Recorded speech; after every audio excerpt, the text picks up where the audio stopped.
David Allen's Getting Things Done, The Art of Stress-Free Productivity, is not just a time management book. It's a holistic system for managing commitments, information, and actions that aims to achieve what Allen calls mind like water, a state of clear-headed, relaxed focus. At its core, GTD is about externalizing all the stuff that occupies our mental RAM, processing it, organizing it into actionable steps, and regularly reviewing it so that our minds are free to concentrate on the task at hand, rather than constantly remembering or worrying about other obligations. The book posits that our productivity is directly proportional to our ability to relax, and that stress often stems not from having too much to do, but from poorly managed commitments. The fundamental premise of GTD is that our brains are excellent at generating ideas and recognizing patterns, but poor at remembering details, deadlines, and the precise next steps required for every commitment.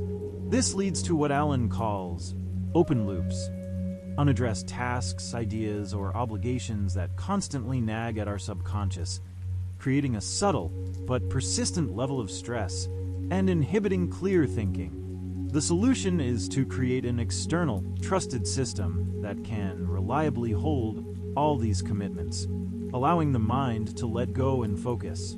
The GTD methodology is built around 5 distinct, interconnected phases of workflow management: capture, clarify, organize, reflect, and engage. These phases form a cyclical process designed to be repeatedly applied to all incoming information and commitments in your life. The first phase, capture, is about getting absolutely everything that has your attention out of your head and into an in-tray or collection tool. This means every idea, every task, every project, every commitment, every random thought, no matter how big or small, important or trivial. Allen emphasizes that the goal here is quantity over quality. Just get it all out. Your collection tools can be physical, in-trays, notebooks, voice recorders, or digital, email inbox, note-taking apps, dedicated GTD software. The key is that they must be ubiquitous and easy to use, so that when something pops into your head, you can capture it immediately and reliably. The more you trust your capture system, the more your mind will be willing to let go of these open loops. This phase is crucial for achieving the mind-like water state, as it drains the mental RAM that is cluttered with unaddressed items. Once everything is captured, the second phase, clarify, begins. This is where you process your in-tray. For each item, you ask a series of specific questions to determine what it is and what, if anything, needs to be done about it. The first question is, what is it? Identify exactly what the item represents. The second question, is it actionable? This is a critical distinction. If an item is not actionable, it falls into one of 3 categories. It can be trashed if no longer needed, incubated if it's a someday / maybe idea or something for later, or filed as reference material if it's information you might need in the future. If an item is actionable, the next question is, what's the desired outcome? What does done look like for this item? This helps to clarify the scope, and crucially, what's the next action? This is the single, physical, visible action that you need to take to move the item forward. It must be a verb-noun action, e.g., email John about report, not report. If the next action takes less than 2 minutes, Allen advises you to do it immediately, the famous 2-minute rule. This rule is designed to prevent small tasks from accumulating and becoming mental clutter. Doing them right away is often faster than organizing them for later. If the next action takes longer than 2 minutes, you then ask, am I the right person to do this? If not, delegate it. If you are the right person, then you defer it, meaning you add it to your trusted system for later action. This detailed clarification process transforms vague notions into concrete, manageable tasks. The third phase is organize. This is where you put your clarified items into the appropriate lists and categories within your trusted system. Based on the clarification process, items will be organized into several key lists. Projects list. Anything that requires more than one action step to complete is considered a project in GTD, regardless of its scale. These are not tasks themselves, but desired outcomes that need a series of actions. The projects list serves as an inventory of all your commitments that require ongoing attention. Next actions lists. These are the heart of the GTD system for doing. Next actions are organized by context, the tool, place, or person you need to complete the action.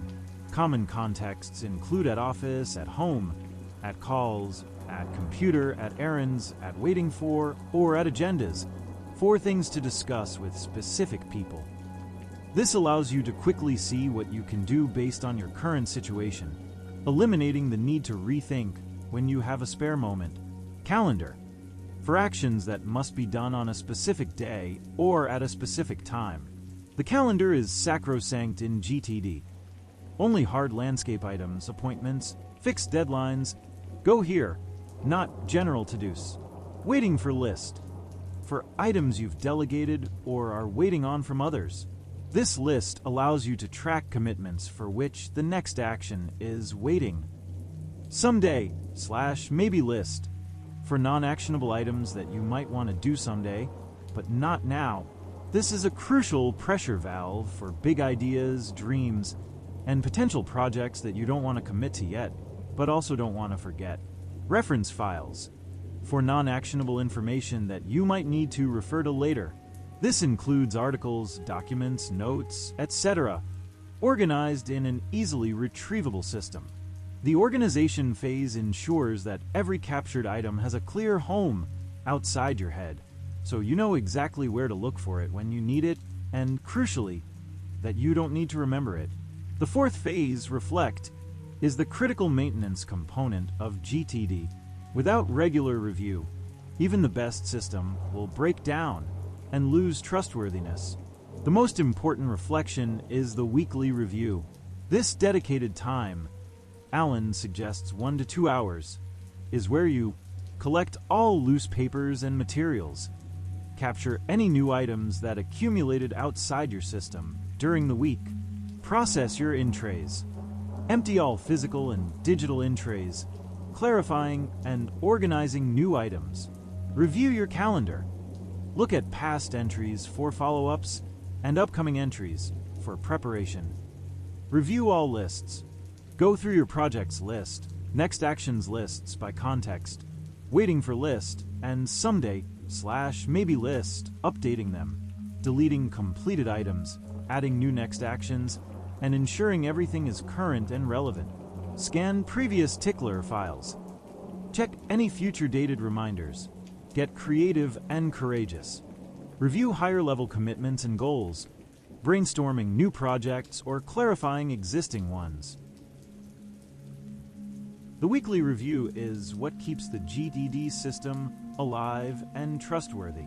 It provides a mind-like water reset, ensuring that you start each new week with a clear understanding of all your commitments and the confidence that nothing is falling through the cracks.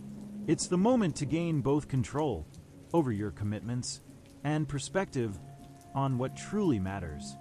Alan also briefly introduces Horizons of Focus as a higher-level reflection tool. Ground current actions. Horizon 1 current projects. Horizon 2 areas of focus and accountability. Horizon 3 1 to 2 year goals. Horizon 4 vision, and Horizon 5 purpose and principles. These levels provide context for your daily actions and projects, ensuring they align with your broader life goals. Finally, the fifth phase is engage. This is where you actually do the work. Once your system is set up and regularly reviewed, you can confidently choose what to work on at any given moment. Alan suggests a threefold model for daily work. Doing predefined work, working from your next actions lists and calendar, completing tasks you've already clarified and organized, doing work as it shows up, handling unexpected interruptions or new items as they arise, applying the GTD processing rules, e.g. the 2-minute rule. Defining your work, taking time to process your in-tray and clarify new items, which is essential to keep the system flowing. When deciding what to do from your next actions lists, Alan advises considering 4 criteria in order: context, what tools, people, or locations are available to you right now; time available, how much time do you have; energy available, how much mental or physical energy do you have; priority, what is the most important thing to do given your contexts, time, and energy. This is where your intuition, informed by a clear system, guides your choices. The ultimate aim of GTD is not simply to do more, but to do the right things with minimal stress and maximum efficiency. By consistently capturing, clarifying, organizing, reflecting, and engaging, individuals can free their minds from the burden of remembering and worrying, allowing them to be fully present and effective in whatever they choose to do. It's a continuous process of managing workflow, not a one-time setup, and its power lies in its comprehensive nature and the trust it builds within your own system. The mind, like water, metaphor encapsulates the desired outcome, an ability to respond to life's inputs appropriately, without overreacting or holding on to unnecessary tension, and then returning to a state of calm readiness. GTD is a system for maintaining control over the chaos of modern life, enabling greater creativity, focus, and overall well-being. Atomic Habits by James Clear. A comprehensive summary. James Clear's Atomic Habits, an easy and proven way to build good habits and break bad ones, is a groundbreaking guide that reframes our understanding of habits, demonstrating how tiny changes can lead to remarkable results. Clear argues that significant improvements don't come from massive, immediate transformations, but from the cumulative effect of small, consistent habits. Atomic habits.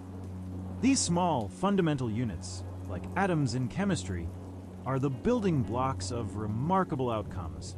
The book shifts the focus from setting ambitious goals to building robust systems, asserting that true success lies in the processes we repeatedly follow, not just the achievements we hope to attain. Clear emphasizes that achieving your goals is about falling in love with the process rather than the product, and that the outcomes you achieve are a lagging measure of your habits. The core premise of Atomic Habits is that habits are the compound interest of self-improvement. Just as money multiplies through compound interest, the effects of our habits multiply as we repeat them. Positive habits compound into positive outcomes, while negative habits compound into negative ones.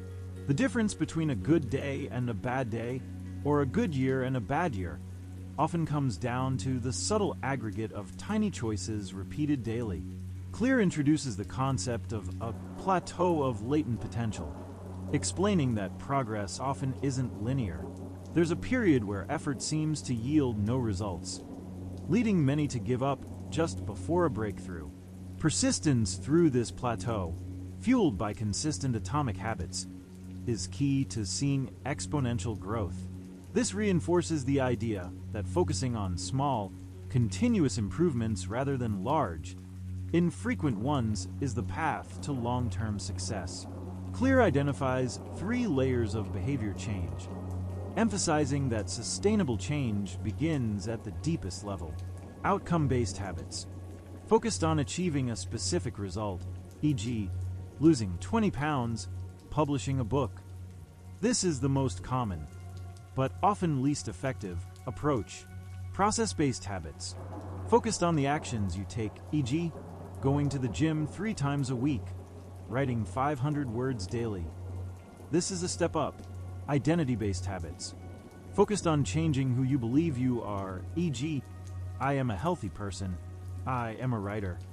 This is the most powerful layer. True behavior change, according to Clear, is identity change. When you want to build a habit, the question should not be, what do I want to achieve, but who do I want to become? Your habits are how you embody your desired identity. Every action you take is a vote for the type of person you wish to become. By focusing on building an identity, the behaviors naturally follow.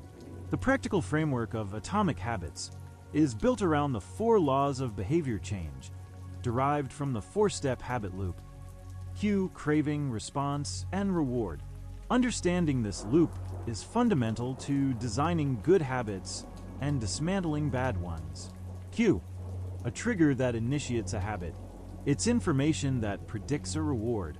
Craving, the motivational force behind every habit. It's not about the reward itself, but the anticipation of the reward. Response, the actual habit or action you perform. Reward, the end goal of every habit. It satisfies the craving and teaches your brain which actions are worth remembering in the future. By manipulating these 4 steps, we can engineer our habits. This leads to the 4 laws. The first law, make it obvious. Cue. To build a good habit, the cue must be undeniable. Our environment is a powerful, often overlooked, architect of our habits. Clear suggests habit stacking. Link a new habit to an existing one. After current habit, I will new habit. For example, after I pour my morning coffee, I will meditate for 1 minute. This uses an existing reliable cue to trigger a new behavior. Environment design. Reshape your physical space to make good habits easier and bad habits harder. Put healthy snacks in plain sight and unhealthy ones out of reach. Place your running shoes by the door. Visibility. Make the cues for desired habits prominent and unavoidable. Commitment devices. Use pre-commitments to make it harder to deviate. This is about making a choice now that controls your actions later. To break a bad habit, the inversion of the first law is make it invisible. Remove the cues. If you want to stop eating junk food, remove it from your house. If you want to stop excessive social media use, delete apps or put your phone in another room. The less visible the cue, the less likely the craving will be triggered. The second law, make it attractive. Craving. We are more likely to pursue habits that we find appealing. The craving isn't for the habit itself, but for the feeling it provides. Temptation bundling. Pair an action you want to do with an action you need to do. Only after I need to do will I want to do. For example, I will only watch Netflix if I'm exercising on the stationary bike. Join a culture where your desired behavior is the normal behavior. Humans are deeply influenced by their social environment. If your friends exercise, you're more likely to exercise. Find groups where your desired habits are the norm. Reframe your mindset. Change how you think about a habit. Instead of, I have to wake up early, think, I get to wake up early to work on my goals. Focus on the benefits of not just the habit, but the identity it builds. Highlight the benefits. Focus on the positive outcomes of your good habits. To break a bad habit, the inversion of the second law is make it unattractive. Change your associations with the habit. If you want to stop smoking, focus on the health consequences, the smell, the cost, not the temporary relief.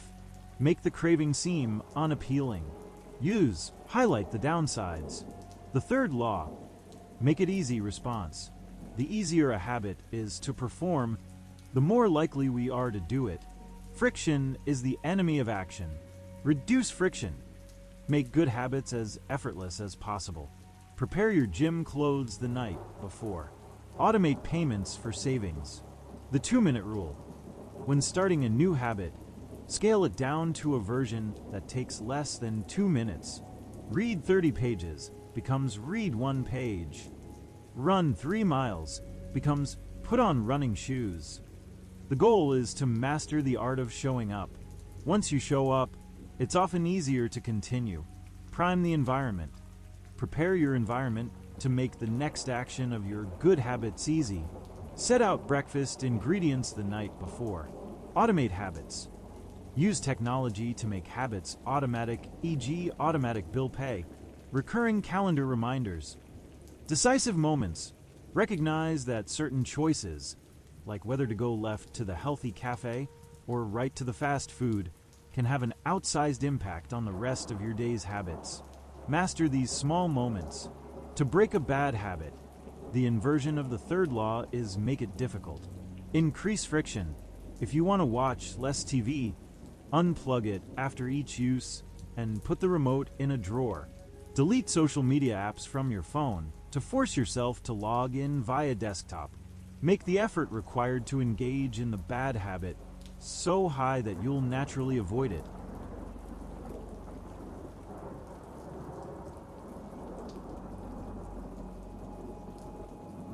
The fourth law, make it satisfying reward.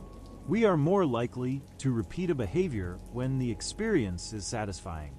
The immediate reward is key because our brains are wired for instant gratification. Use reinforcement. Immediately reward yourself after completing a good habit, especially in the early stages when the long-term rewards are not yet apparent. The reward needs to be immediate and enjoyable. Habit tracking. Visually track your habits. Seeing your progress, e.g., checking off a box on a calendar, provides immediate satisfaction and creates a visual cue not to break the chain. Don't break the chain is a powerful motivator. Make habits enjoyable. Find ways to make the process itself satisfying. If you hate running, try running outdoors or with a podcast or with a friend. Accountability partner. Having someone to hold you accountable can make the consequences of an action more immediate and the rewards of action more pronounced. To break a bad habit, the inversion of the fourth law is make it unsatisfying. Make the consequences of a bad habit immediate and painful. Accountability partner/contract. Have someone monitor your bad habit and apply an immediate negative consequence, e.g., pay a friend money if you miss a workout. Public accountability. Announce your goals publicly to leverage social pressure. Immediate cost. Create an immediate financial or social cost for doing the bad habit. Beyond the four laws, Clear introduces several other crucial concepts. The Goldilocks rule. Humans are most motivated when working on tasks of optimal difficulty. Not too easy, not too hard. This sweet spot, where success is achievable but requires effort, is where habits are most likely to be sustained. This links to the concept of flow states. The role of talent. While systems are crucial, natural aptitudes can make certain habits easier or more satisfying for some individuals. It's wise to choose habits and areas where your natural strengths give you an advantage. Genes don't eliminate effort, they clarify it. The downside of good habits. Even good habits can become routine and boring over time. Clear emphasizes the importance of periodic reflection and review to ensure habits are still serving your desired identity and goals, and to make minor adjustments to keep them engaging or effective. This prevents complacency and ensures continuous improvement. Identity-based habits as the ultimate leverage. Clear continually circles back to the idea that true, lasting change isn't about setting goals or performing actions, but about who you become. Every habit is a vote for your desired identity. If you want to be a writer, you write. If you want to be healthy, you make healthy choices. The accumulation of these small votes gradually changes your self-perception, making the desired behaviors effortless because they align with your core identity. In essence, Atomic Habits provides a powerful and practical framework for anyone looking to build better habits and break bad ones. By focusing on tiny, consistent improvements across the cues, cravings, responses, and rewards of our daily routines, Clear shows how we can engineer our environment, our mindset, and our actions to create systems that inevitably lead to remarkable, compounding results. It's a testament to the idea that big changes come from the aggregate of countless small decisions, consistently executed and deeply ingrained into who we are. The 7 Habits of Highly Effective People by Stephen Covey. A comprehensive summary. Stephen Covey's The 7 Habits of Highly Effective People is a timeless classic that transcends typical self-help by offering a principle-centered approach to personal and interpersonal effectiveness.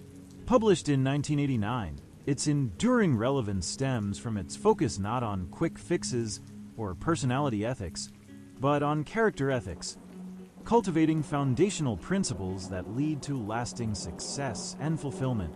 Covey argues that true effectiveness comes from within by aligning our lives with universal, timeless principles like fairness, integrity, honesty, human dignity, service, quality, potential, and growth.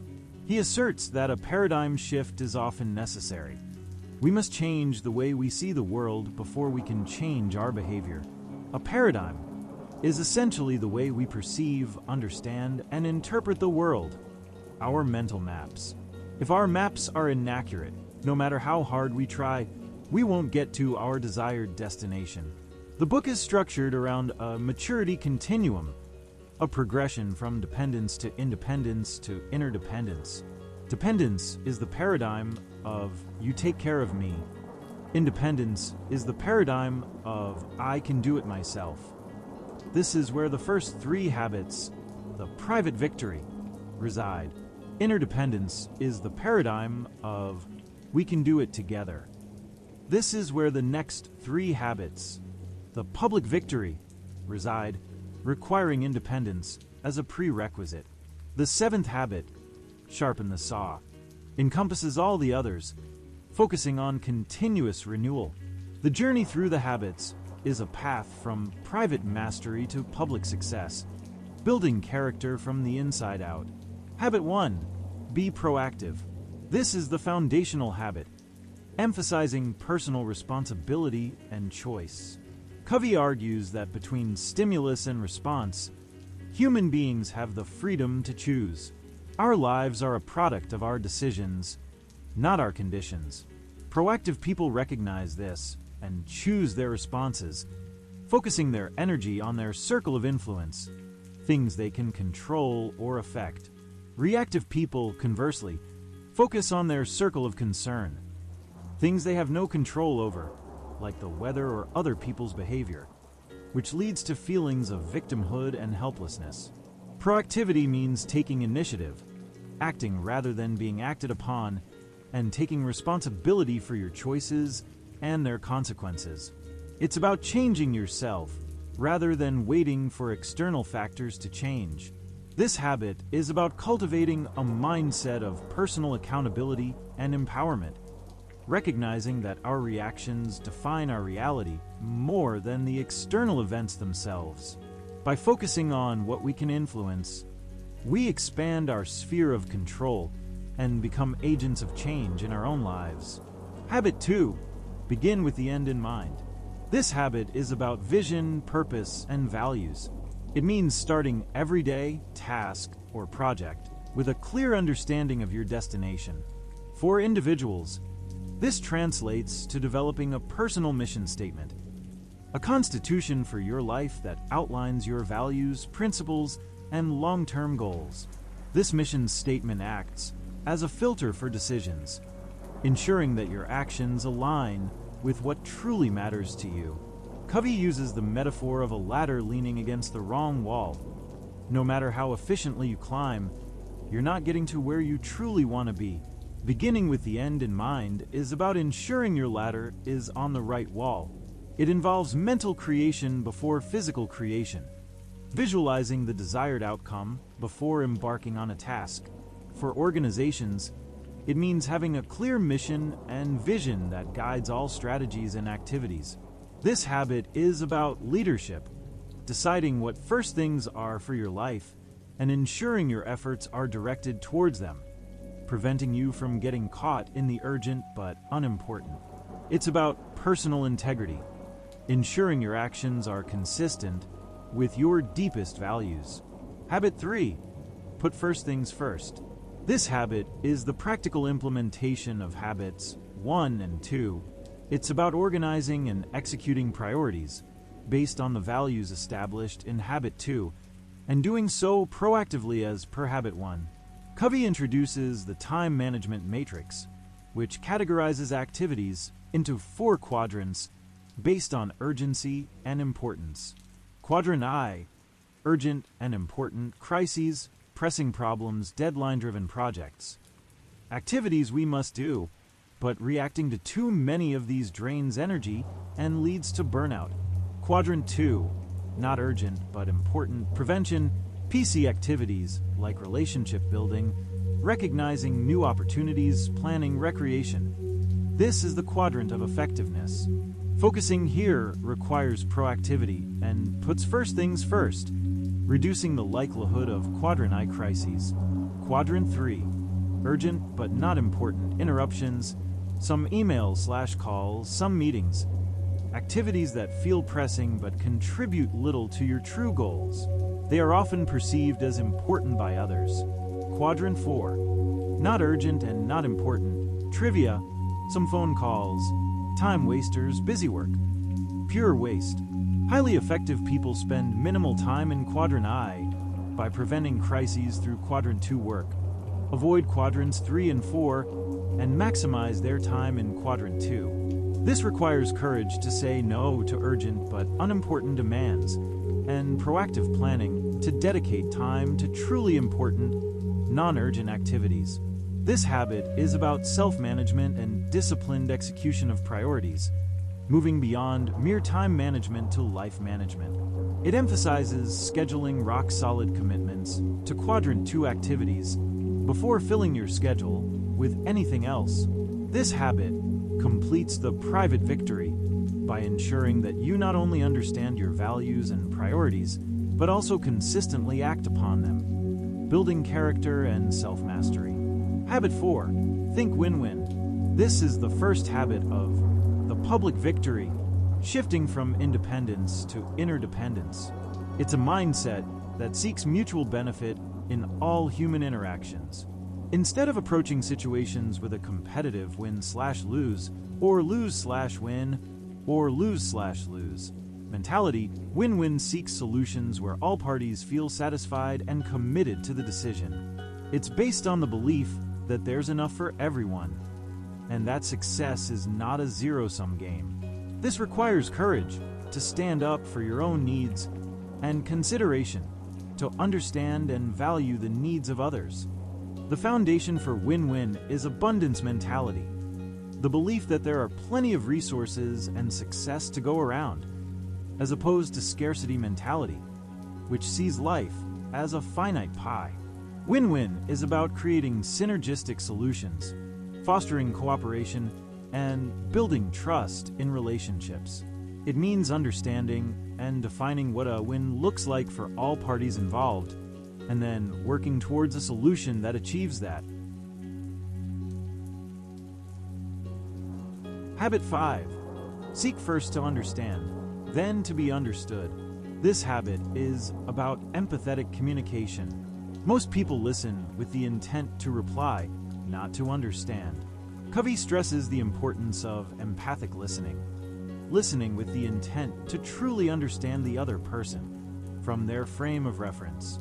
This involves listening with your ears, eyes, and heart, not just their words, but their feelings, intentions, and paradigms. Only after genuinely understanding another person's perspective can you then effectively present your own ideas to be understood. Trying to influence without understanding first is like a doctor prescribing before diagnosing. Seeking to understand first builds trust, opens channels for genuine communication, and lays the groundwork for win-win solutions. This habit is particularly crucial in highly interdependent situations where misunderstandings can lead to conflict and inefficiency. It's about putting yourself in another's shoes and truly seeing the world through their eyes, which is a powerful tool for bridging gaps and finding common ground. Habit 6. Synergize. Synergy is the principle that the whole is greater than the sum of its parts. When people genuinely apply habits 4 and 5, thinking win-win and seeking to understand first, They open themselves up to new possibilities and creative solutions that none of them could have conceived individually. Synergy thrives on valuing differences. Instead of seeing differences as weaknesses or threats, synergistic individuals and teams see them as strengths, recognizing that varying perspectives can lead to more comprehensive, innovative, and powerful solutions. It's about creative cooperation, where diverse viewpoints are respected and combined to produce outcomes superior to what any single person could achieve alone. This habit is the essence of effective teamwork and collaboration, where the protective boundaries of my way versus your way dissolve into a collective our way that is better than either. It requires courage to be open to new ideas, humility to acknowledge that you don't have all the answers, and genuine respect for others' contributions. Synergy leads to breakthroughs, innovation, and exponential growth in productivity and effectiveness. Habit 7. Sharpen the saw. This is the habit of continuous self-renewal, taking time to regularly replenish your physical, mental, spiritual, and social/emotional dimensions. Covey uses the analogy of a woodcutter tirelessly sawing with a dull saw. He'd be more effective if he took time to sharpen the saw. This habit is about proactive self-care, building the capacity to implement all the other habits. Physical, exercising, good nutrition, stress management, adequate sleep. Mental, reading, learning, planning, writing, visualizing, continuing education.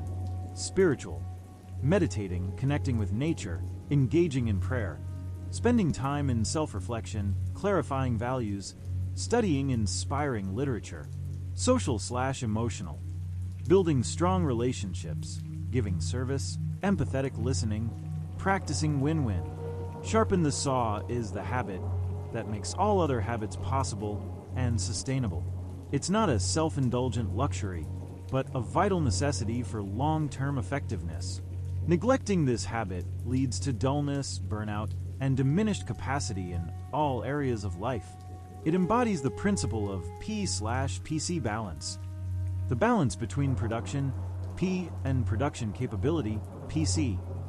We must not only produce results, but also maintain and enhance our ability to produce. By consistently renewing ourselves, we increase our capacity to live effectively, both independently and interdependently. In conclusion, The 7 Habits of Highly Effective People is a profound guide that encourages readers to shift from a reactive, short-term focus to a proactive, principles-centered approach to life. By mastering the private victory of proactivity, beginning with the end in mind, and putting first things first, individuals build character and gain self-mastery. This independence then serves as the foundation for the public victory of interdependence, achieved through thinking win-win, seeking first to understand, then to be understood, and synergizing. Finally, Sharpen the Saw provides the means for continuous self-renewal, ensuring that effectiveness is not a destination, but a lifelong journey of growth and contribution. Covey's enduring message is that true effectiveness is not about doing more faster, but about doing the right things for the right reasons with integrity, courage, and a deep understanding of timeless principles. Deep Work by Cal Newport. A comprehensive summary. Cal Newport's Deep Work, Rules for Focused Success in a Distracted World, makes a compelling case for cultivating a rare and valuable skill in the modern economy: deep work. Newport defines deep work as professional activities performed in a state of distraction-free concentration that push your cognitive capabilities to their limit. These efforts create new value, improve your skill, and are hard to replicate. In stark contrast is shallow work, non-cognitively demanding, logistical-style tasks, often performed while distracted. These efforts tend not to create much new value in the world and are easy to replicate. The central thesis of the book is that deep work is becoming increasingly rare at the same time that it's becoming more valuable in the current economy, creating a massive opportunity for those who cultivate this skill. Newport argues that there are two core capabilities that will allow you to thrive in the new economy: the ability to quickly master hard things and the ability to produce at an elite level in terms of both quality and speed. Both of these capabilities rely heavily on deep work. Mastering hard things requires intense, focused concentration to absorb complex information and synthesize it. Producing at an elite level means creating high-quality output quickly, which, according to Newport, is a function of time spent x intensity of focus. The more intense your focus, the less time you need to produce a high-quality result. Without deep work, individuals and organizations are condemned to a world of fragmented attention, constant reactivity, and ultimately mediocrity. The rise of new technologies, particularly communication tools like email and social media, has inadvertently fragmented our attention, making deep work increasingly difficult to achieve. Many professionals are caught in a reactive loop, constantly responding to messages and interruptions, which pushes them into a state of perpetual shallow work. The book is divided into two main parts: the idea and the rules. Part 1. The idea. Why deep work is valuable, rare, and meaningful. Newport first establishes why deep work is valuable. In the information economy, three types of individuals are poised to thrive: those who can work effectively with intelligent machines, requiring rapid learning of complex systems; superstars, the best in their field who can leverage technology to amplify their impact; and owners, those with capital who can invest in technology. All three groups benefit immensely from deep work. The ability to master hard things quickly, learn new complex tools, and produce high-quality work demands sustained, intense focus. Deep work enables complex problem-solving, creative breakthroughs, and the development of specialized skills that cannot be outsourced or automated easily. Next, Newport explains why deep work is rare. This rarity stems from several factors. The first is the principle of least resistance, meaning in a busy organization, without clear feedback on the value of deep work, people gravitate toward visible, easy-to-do shallow work, like responding to emails, because it offers immediate, obvious signals of productivity, even if it's not truly valuable. The second factor is the busyness as proxy for productivity culture. In the absence of clear metrics for knowledge work, many default to showing their busyness, rapid email responses, open office hours, as a substitute for actual productive output. This encourages more shallow work. Finally, the network centricity bias incorrectly assumes that constant connectivity and collaboration are always beneficial. While communication is important, unchecked access and constant interruptions destroy the concentration necessary for deep work. These factors combine to create an environment where sustained, focused effort is constantly undermined, making those who can achieve it a valuable commodity. Newport also argues why deep work is meaningful beyond its economic benefits. Deep work can lead to a more fulfilling life. He draws on psychology and philosophy to suggest that a life filled with shallow work leaves people feeling unfulfilled. Deep work, by pushing cognitive limits and requiring skill mastery, leads to a state of flow, a concept popularized by Mihai Csikszentmihalyi. In a flow state, one is completely immersed in a challenging activity, losing track of time and self-consciousness.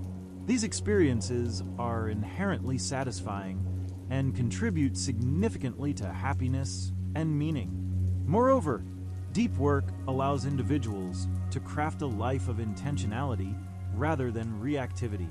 By choosing to prioritize focused effort, they take control of their attention and direct it towards pursuits that align with their values and create lasting contributions. This stands in contrast to the constant low-level anxiety and feeling of being pulled in many directions that characterizes a life dominated by shallow work. Part 2. The rules. How to practice deep work. Having established the foundational arguments, Newport provides 4 practical rules for cultivating deep work in your life. These rules are not mere suggestions, but concrete, actionable strategies. Rule number 1. Work deeply. This rule is about integrating deep work into your schedule. Newport outlines 4 philosophies for scheduling deep work. The monastic philosophy. This is the most extreme approach, involving removing yourself entirely or almost entirely from distracting technologies and social obligations to focus solely on deep work. This might involve living in isolation or having a strict, unyielding schedule. It's suitable for those whose work truly benefits from prolonged, uninterrupted focus. The bimodal philosophy. This approach divides your time into distinct periods, long stretches, days or weeks, of deep work, and the remaining time for shallow work and other obligations. For example, a professor might dedicate certain days entirely to research and writing, and other days to teaching and meetings. This requires flexibility, but allows for significant deep work blocks. The rhythmic philosophy. This is perhaps the most accessible for many professionals. It involves setting aside specific, regular blocks of time each day or week for deep work, transforming it into a consistent habit. The rhythm makes it easier to sustain, as you don't have to decide each day when to do deep work. This could be scheduling the first 2 hours of every morning for deep work. The journalistic philosophy. This is the most flexible, but also the most demanding. It involves fitting deep work into any available slot in your schedule, like a journalist writing an article between assignments. This requires strong discipline and the ability to switch into deep work mode quickly, often on short notice. It's best for individuals with highly unpredictable schedules, but still emphasizes the intentional carving out of deep work. Regardless of the philosophy chosen, the key is to schedule deep work proactively. Don't wait for inspiration. Plan for it. Newport advises that you treat these deep work sessions like sacred appointments that cannot be missed. He also suggests designing a deep work ritual that optimizes your mental energy, sets a clear start and end point, and helps you transition into and out of the state of intense focus. This might include a specific location, specific duration, specific snacks, specific warm-up routines, or specific ways to shut down distractions. Rule number 2, embrace boredom. This rule tackles the constant craving for novel stimuli that digital tools have conditioned us to expect. Our brains have become so accustomed to instant gratification, checking email, social media, that they resist periods of sustained, monotonous focus. Embracing boredom means resisting the urge to reach for your phone or a new distraction every time your mind wanders or you face a moment of idleness. Newport argues that constantly engaging with low-stimuli distractions, like endlessly scrolling social media, rewires your brain, diminishing its capacity for deep focus. He advocates for scheduling your internet use and other distractions, rather than using it whenever the urge strikes. This allows for scheduled engagement with network tools, while preventing constant interruption. He also suggests productive meditation, taking advantage of unavoidable periods of boredom, like commuting or waiting in line, to think deeply about a specific problem without distraction. This trains your ability to concentrate. The goal isn't to eliminate all distractions forever, but to strengthen your focus muscle so you can choose when to engage with distractions rather than being controlled by them. This discipline is essential for deep work. Rule number 3, quit social media. This rule is often the most controversial, but is central to Newport's argument. He is not advocating for Luddism, but for a disciplined approach to digital tool use. He suggests applying the any benefit approach to tool selection, which says, If a tool offers any perceived benefit, it's worth using. Newport dismisses this, proposing instead the craftsman approach to tool selection. This approach says you should only use a tool if its benefits outweigh its negative impacts, and if it's the best tool for a specific, important goal. He suggests a 30-day digital detox, where you temporarily abstain from non-essential digital tools to evaluate their true value. After the detox, reintroduce only those tools that you genuinely missed, that serve a clear purpose, and whose benefits demonstrably outweigh their costs. He also encourages being mindful of the specific purpose of each digital tool you use. For most knowledge workers, the primary tools for core work are often email, and perhaps a few essential collaboration platforms, not necessarily social media. The hidden costs of social media include fragmented attention, reduced capacity for boredom, and a constant pull towards shallow work. By quitting or severely limiting social media, you reclaim significant mental bandwidth and time that can be redirected toward deep work. Rule number 4, drain the shallows. This rule focuses on minimizing the amount of shallow work you do. While some shallow work is unavoidable, Newport emphasizes the importance of systematically reducing it and making it less disruptive. Schedule every minute of your day. This isn't about rigid adherence, but about having a clear plan for your time. When unexpected tasks arise, you can consciously reschedule your plan rather than drifting into reactivity. This forces you to make deliberate choices about how you spend your time, highlighting when you're engaging in shallow work. Quantify the depth of your activities. Assign a depth score to tasks, e.g., how long would it take a new college grad to do this task? To identify true shallow work, the more easily replicable a task, the shallower it is. Batch shallow tasks.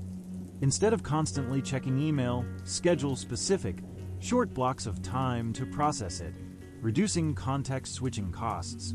Make it harder for people to get a hold of you. Implement clear communication boundaries, autoresponders that set expectations, and avoid always being on. This reduces interruptions and allows for more uninterrupted deep work. Become harder to reach. Don't respond immediately to every email. Don't reply all to every email. Encourage asynchronous communication where possible. The more difficult you are to reach for trivial matters, the more time you reclaim for meaningful work. This shifts the burden of urgent communication back onto the sender and trains others to respect your focus. Say no. Learn to politely decline commitments that are primarily shallow work or don't align with your deep work goals. In essence, deep work is a powerful call to reclaim our attention in an increasingly distracted world. Newport doesn't just theorize. He provides a battle plan, offering practical, sometimes counterintuitive, strategies to systematically cultivate the ability to focus intensely on cognitively demanding tasks. By making deep work a priority and designing your life to support it, you can unlock significant productivity gains, accelerate skill mastery, and ultimately find greater meaning and satisfaction in your professional life. The book serves as a crucial reminder that our ability to produce valuable output is not just about time spent, but about the intensity of our focus during that time. The Productivity Project by Chris Bailey, a comprehensive summary. Chris Bailey's The Productivity Project chronicles his year-long deep dive into the world of productivity, during which he conducted numerous experiments on himself, interviewing experts and meticulously documenting his findings. The book isn't about rigid systems or esoteric theories. It's a practical, evidence-backed guide that shares what truly works to become more productive, focusing on 3 key levers: managing your time, attention, and energy. Bailey argues that true productivity isn't about doing more, but about doing the right things more effectively and with greater focus, leading to a calmer, less stressed, and more impactful life. His journey began after completing his business degree.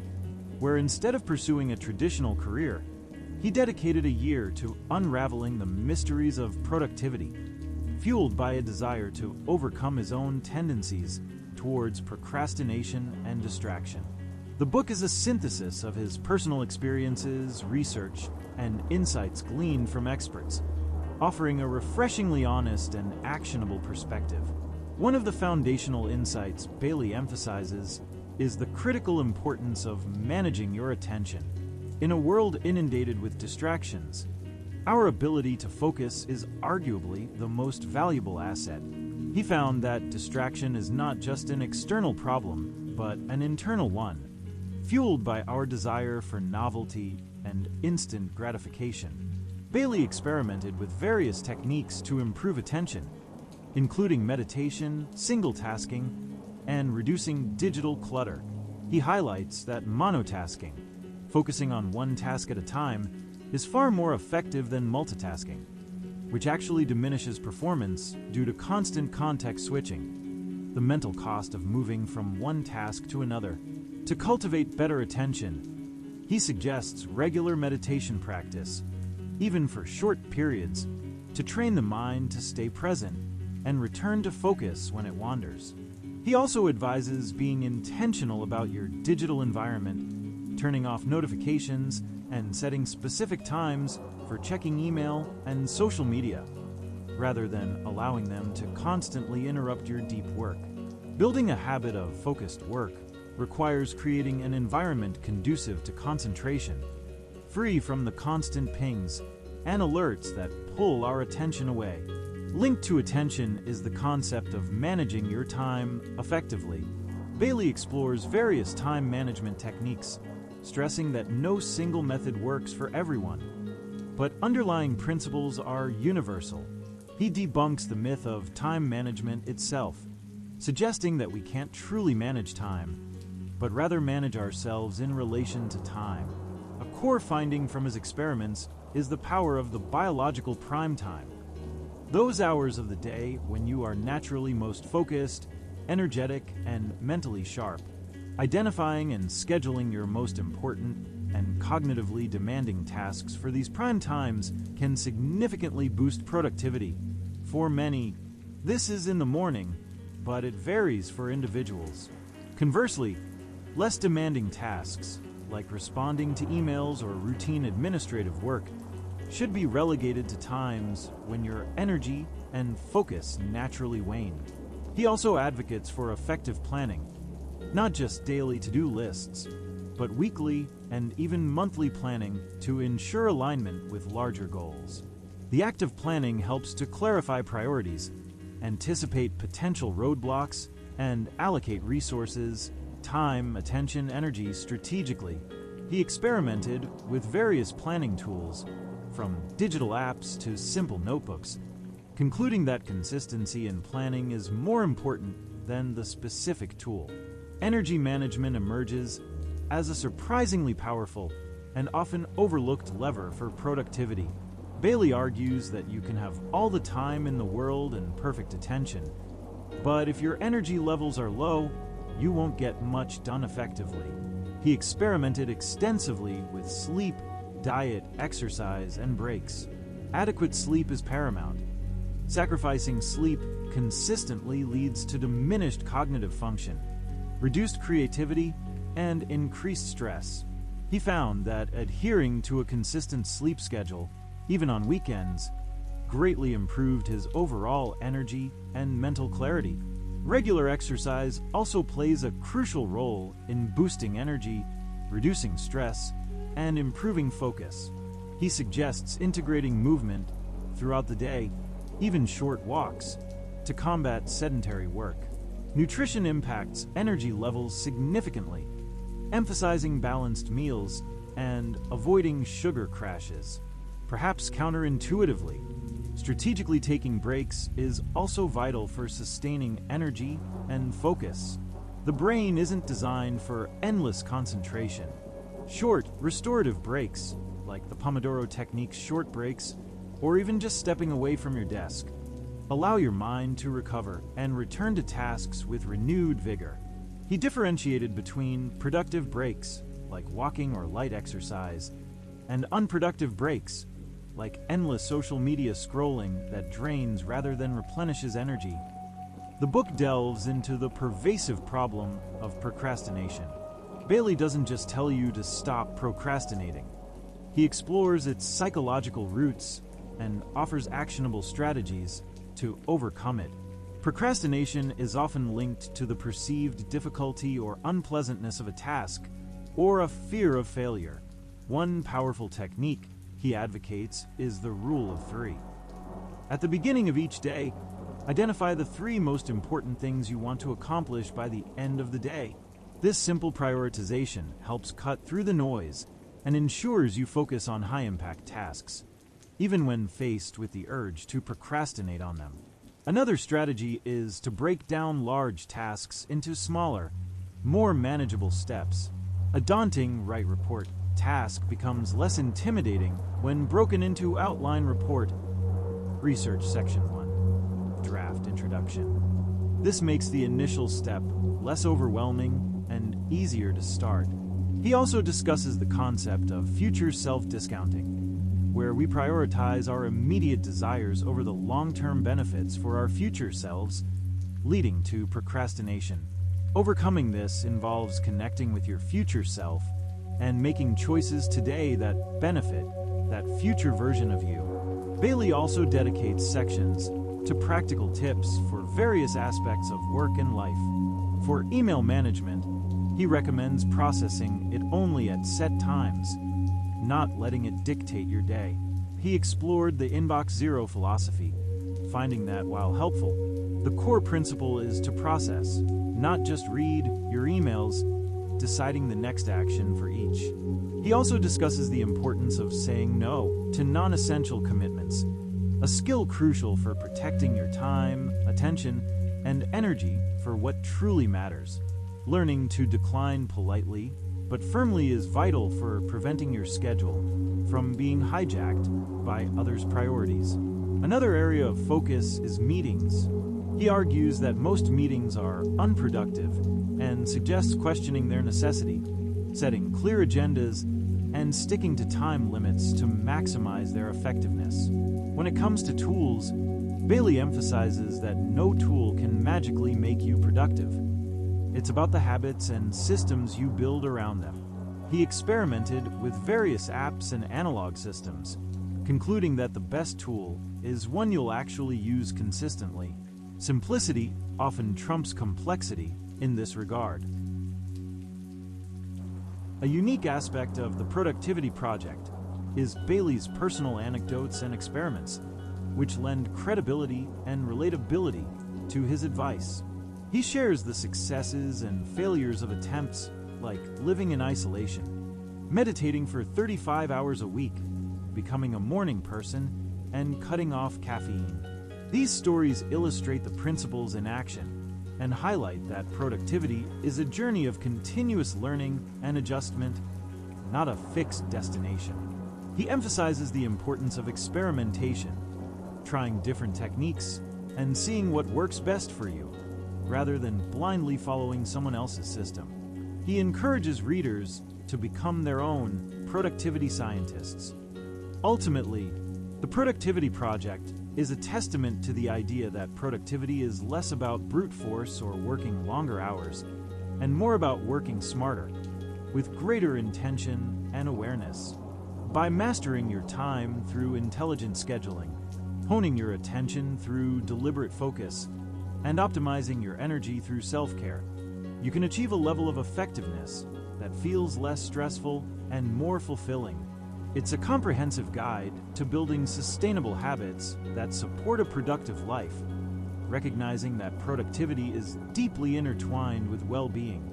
It empowers readers to take control of their most valuable resources, time, attention, and energy, to live a more purposeful and impactful life. Okay, I will provide a comprehensive and detailed summary of Brian Tracy's Eat That Frog, aiming for a significant word count, targeting the 1,500 to 2,000 word range. With proper paragraphing and clear identification of each of his 21 principles, to ensure readability and a logical flow. This approach will make the practical advice of the book much more digestible and actionable. Eat That Frog by Brian Tracy. A comprehensive summary. Brian Tracy's Eat That Frog, 21 Great Ways to Stop Procrastinating and Get More Done in Less Time, is a concise yet powerful guide to overcoming procrastination and maximizing personal productivity. The book's central metaphor comes from an old saying: if you eat a live frog first thing in the morning, nothing worse will happen to you all day. Tracy translates this into a core principle. Identify your most important, most challenging, and most dreaded task, your frog, and tackle it first thing in the morning. By consuming your frog early, you gain momentum, alleviate stress, and set a positive tone for the rest of your day, knowing you've accomplished the most difficult thing. The book emphasizes that the ability to concentrate single-mindedly on your most important task and to complete it thoroughly and well is the key to high performance and peak results. Tracy argues that success is about focusing on high-value activities and developing the discipline to start and complete them, rather than getting caught up in busy work or distractions. The book is structured around 21 actionable principles, each designed to help readers develop better habits for overcoming procrastination and increasing efficiency. 1. Set the table. Before you can eat a frog, you need to know what it is. This principle emphasizes the importance of clear goal setting. Tracy advocates for writing down your goals, thinking them through thoroughly, and making them specific, measurable, achievable, relevant, and time-bound. Smart. Clarity is crucial. The clearer you are about what you want to achieve, the more motivated you'll be to accomplish it. He suggests writing down your top 10 goals, then selecting the one that, if achieved, would have the greatest positive impact on your life. This becomes your primary focus. 2. Plan every day in advance. This is the equivalent of sketching out your frog for the day. Tracy stresses the immense power of planning. For every minute you spend in planning, you save 10 minutes in execution. Before starting your day, create a detailed list of everything you need to do. This externalizes tasks from your mind, freeing up mental space. He recommends using the ABCD method for prioritizing items on your list. A well-planned day is a productive day, reducing stress and increasing focus on what truly matters. 3. Apply the 80-20 rule to everything. The Pareto principle, or the 80-20 rule, states that 20% of your activities will account for 80% of your results. Tracy applies this to tasks. 20% of your tasks will contribute 80% of your value. The key is to identify these vital few tasks, your frogs, and focus on them. Many people spend their time on the trivial many, neglecting the vital few. This principle encourages ruthless prioritization, asking, is this task in the vital 20% or the trivial 80%? 4. Consider the consequences. This principle links directly to the 80-20th rule. The most important tasks are those with the greatest potential positive or negative consequences. Before starting any task, ask, what are the potential consequences of doing or not doing this? High-value tasks often have significant long-term consequences, while low-value tasks usually have few. Thinking about consequences helps clarify what your real frogs are and motivates you to tackle them. 5. Practice creative procrastination. This is a counterintuitive principle. Since you can't do everything, you must choose to procrastinate on something. Tracy encourages deliberately putting off low-value, low-consequence tasks in favor of high-value ones. Instead of feeling guilty about tasks you haven't done, consciously decide which tasks are not important enough to do right now, or perhaps ever. This frees up time and energy for your frogs. 6. Use the ABCD method continually. This is a powerful prioritization tool for each item on your daily task list. A. Very important, must do. These are your frogs. B. Important, should do. Consequences are mild. C. Nice to do. No consequences if not done. D. Delegate. What can be done by someone else. E. Eliminate. What can be dropped without consequence. Always start with your tasks. If you have multiple tasks, prioritize them as A1, A2, A3, and so on. 7. Focus on key result areas. Identify the 2 or 3 primary responsibilities that define your job or role. These are the areas where your output is essential for your organization or personal success. Clarity on KRAs helps you identify your most important tasks and avoid getting sidetracked by activities outside your core responsibilities. Focus your time and energy on improving in these critical areas.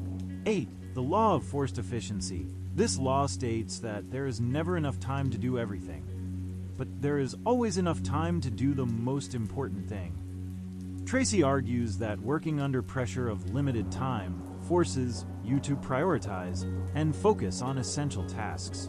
Embrace constraints as a way to clarify what truly matters.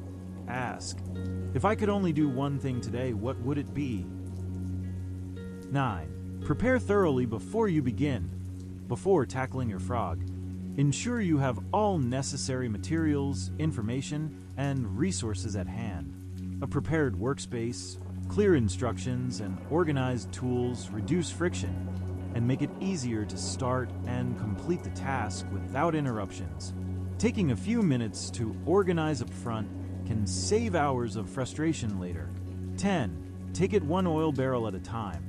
For large, overwhelming tasks or projects, break them down into smaller, manageable chunks. Tracy uses the analogy of moving a large barrel of oil.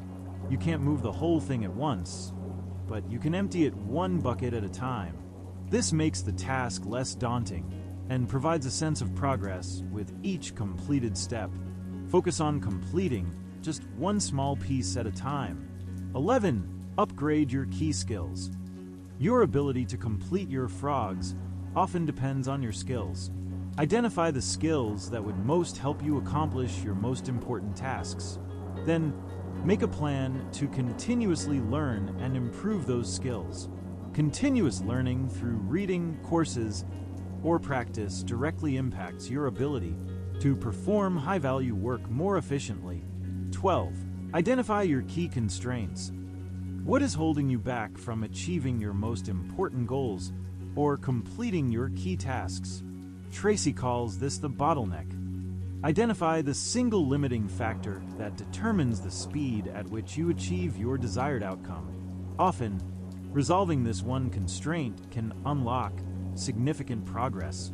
Focus your problem-solving energy on breaking these bottlenecks. 13. Put the pressure on yourself. Create your own deadlines and consequences, even if none officially exist. This personal accountability provides motivation. Treat personal deadlines as seriously as external ones. This internal drive helps overcome procrastination by adding a sense of urgency to important tasks that might otherwise languish. 14. Maximize your personal powers. Identify your peak performance times, when your energy and mental clarity are highest. Schedule your most important and challenging frogs during these periods. Use your lower energy times for less demanding, routine tasks. This aligns your work with your natural rhythms, leading to greater efficiency and higher quality output. 15. Motivate yourself to action. Tracy emphasizes the power of positive self-talk and visualization. Before tackling a big task, envision its successful completion and the benefits that will accrue. Positive affirmations, "I can do this," "This will be great," can overcome mental resistance and build confidence, making it easier to start and persevere. 16. Practice creative solitude. To truly focus on important, complex tasks, you need uninterrupted time. Tracy suggests creating blocks of solitude, where you eliminate all distractions, Turn off phones, close email, avoid interruptions. These periods of concentrated focus are essential for deep work and tackling your biggest frogs. Treat this time as sacred. 17. Get the most important things done first each morning. This is a direct reiteration of the book's core philosophy. The moment you arrive at work or start your day, identify your biggest frog, your A1 task, and begin working on it immediately. Resist the urge to check email, social media, or other low-value activities. Conquering your frog first thing sets the tone for a productive day and provides a significant psychological boost. 18. Divide the elephant into bite-sized chunks. Similar to take it one oil barrel at a time, this principle reinforces breaking down large, overwhelming tasks. An elephant, a huge project, can only be eaten one bite at a time. Create a checklist or project plan outlining every single step, no matter how small. Focus on completing one bite, one step at a time, building momentum, and reducing feelings of being overwhelmed. 19. Create large chunks of time. Instead of allowing your day to be fragmented by constant interruptions and context switching, intentionally create long, uninterrupted blocks of time for deep work. This might involve scheduling 2 or 3 hours without meetings, phone calls, or digital distractions. These chunks are where significant progress on your most important tasks occurs. 20. Develop a sense of urgency. Cultivate a bias for action. Push yourself to get things done quickly and efficiently. Act as if you have a short deadline, even if you don't. This mental pressure can stimulate productivity and reduce procrastination. Avoid dilly-dallying and tackle tasks with momentum, as though they are urgent. 21. Single-handle every task. Once you start an important task, stick with it until it is 100% complete. Avoid jumping between tasks, checking email, or getting distracted. Maintain relentless focus on that one frog until it is done. This single handling ensures tasks are completed efficiently, reduces mental clutter, and builds a powerful habit of task completion. In summary, Eat That Frog provides a practical, no-nonsense roadmap to higher productivity and reduce stress. Brian Tracy's central message is clear. Identify your most challenging, high-impact task. Then develop the discipline and focus to tackle it first. By combining meticulous planning, ruthless prioritization, disciplined execution, and continuous self-improvement, individuals can break free from the cycle of procrastination and consistently achieve their most important goals. The book's simplicity and directness make its principles highly actionable, empowering readers to take control of their time, focus their energy, and ultimately get more of the right things done.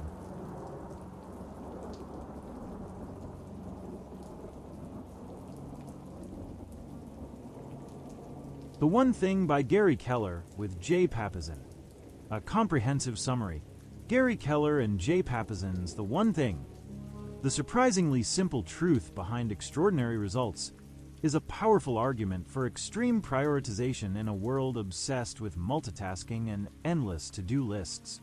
The central premise is elegantly simple, yet profoundly transformative.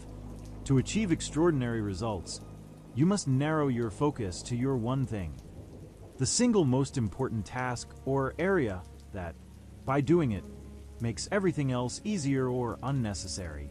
This isn't just about time management. It's about life management, ensuring that your efforts are always directed towards what truly matters, creating a domino effect of success. The authors challenge deeply ingrained productivity myths and provide a clear framework for identifying and acting on your most important priority, whether in your professional life, personal life, or even in specific projects. The book begins by dissecting common misconceptions that hinder productivity and lead to scattered efforts. Myth 1. Everything matters equally. This is the to-do list fallacy. When everything is important, nothing is. The authors argue that success is sequential, not simultaneous. We must prioritize ruthlessly, recognizing that some tasks contribute far more to our goals than others. Myth 2: multitasking. Despite popular belief, multitasking is a lie. Our brains don't actually do multiple things at once.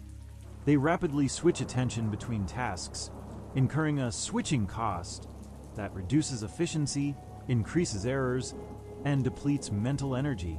Focusing on one thing at a time is far more productive. Myth 3: a disciplined life.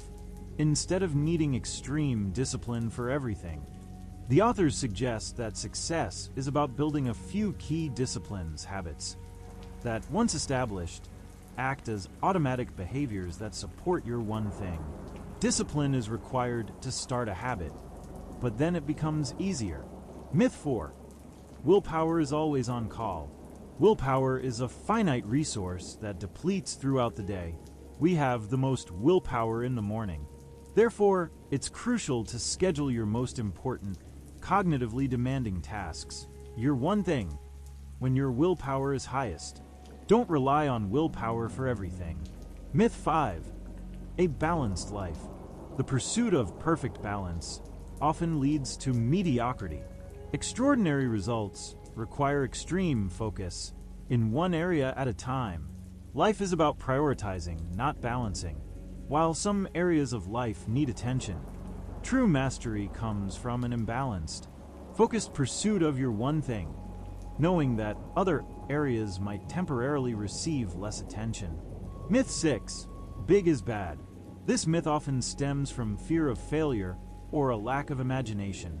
The authors encourage thinking big, even unreasonably big, because big thinking leads to big actions and big results. Don't shy away from ambitious goals. Instead, use them to guide your focus. At the heart of the one thing methodology is the focusing question. What's the one thing I can do such that by doing it everything else will be easier or unnecessary? This question is designed to cut through clutter, identify the highest leverage activity, and initiate a domino effect. Success builds upon success, and by identifying and knocking over the first domino, your one thing, you set in motion a chain reaction that makes subsequent tasks easier or irrelevant. This question can be applied at various levels, for your entire life, for the next 5 years, this year, this month, this week, today, or even right now.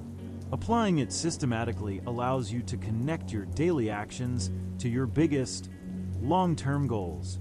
For example, if your 5-year one thing is X, what's the one thing you can do this year to move towards X? Then, what's the one thing this month, this week, today, and right now? This creates a clear line of sight from your current action to your ultimate purpose.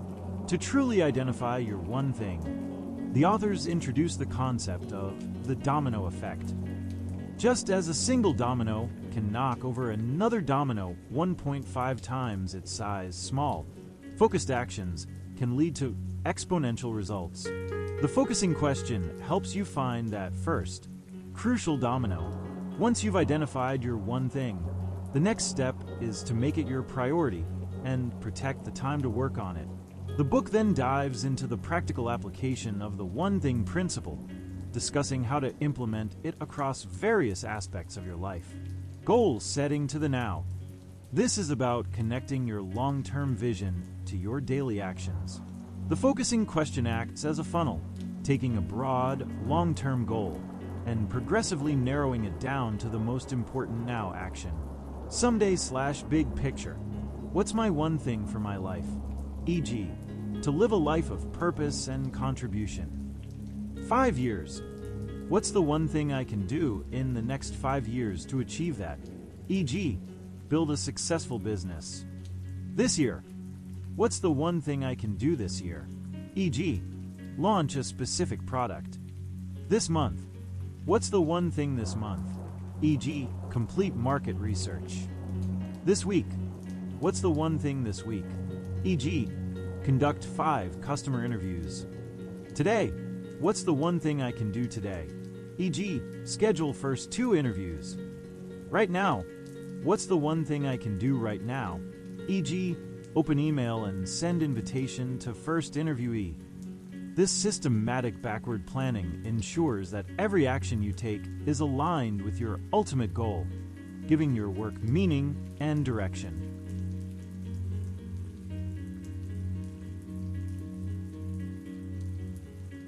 The 3 commitments. To achieve your one thing, you need to make 3 essential commitments. Follow the path of mastery. Commit to learning and improving the skills necessary to achieve your one thing. This is a continuous journey of growth and deliberate practice, not just innate talent. Move from E to P entrepreneurial to purposeful. Don't just do things for the sake of being busy. Entrepreneurial approach. Instead, define a clear purpose and then systematically pursue it. Purposeful approach.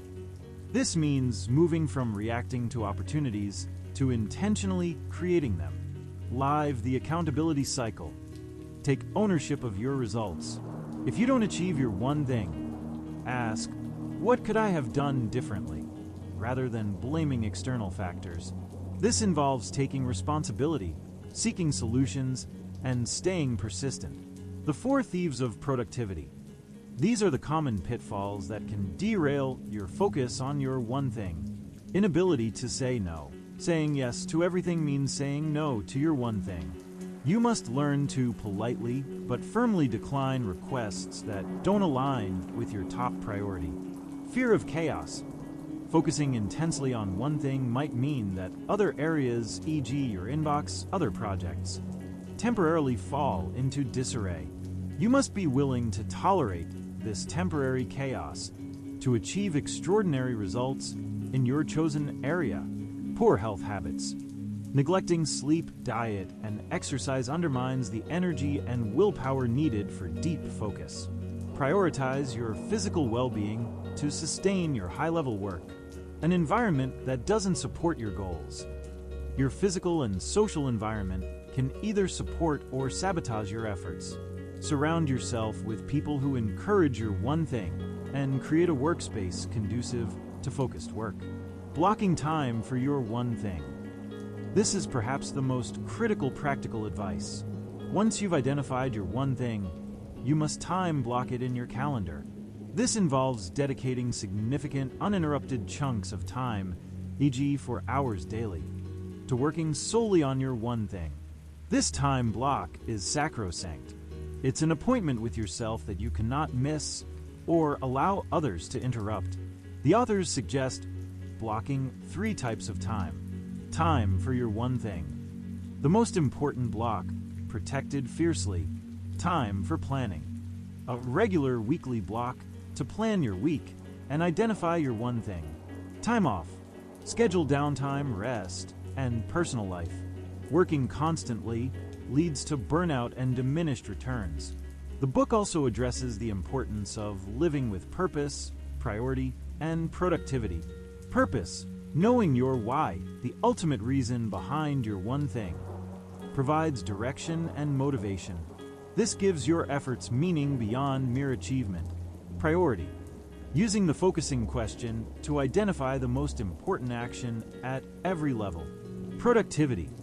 The result of sustained action on your one thing. Keller and Papasan emphasize that while focusing on one thing might seem limiting, it's actually liberating. By deliberately choosing what you won't do, you free up immense energy and resources to excel at what truly matters. This concentrated effort leads to extraordinary results, professional mastery, and a life lived with greater intention and fulfillment. The book is not just about doing less. It's about doing the right things with unwavering focus, leveraging the power of sequential action to achieve truly impactful outcomes in all areas of life. It's a compelling call to simplify, prioritize, and relentlessly pursue what makes the biggest difference, creating a life where you accomplish what truly matters.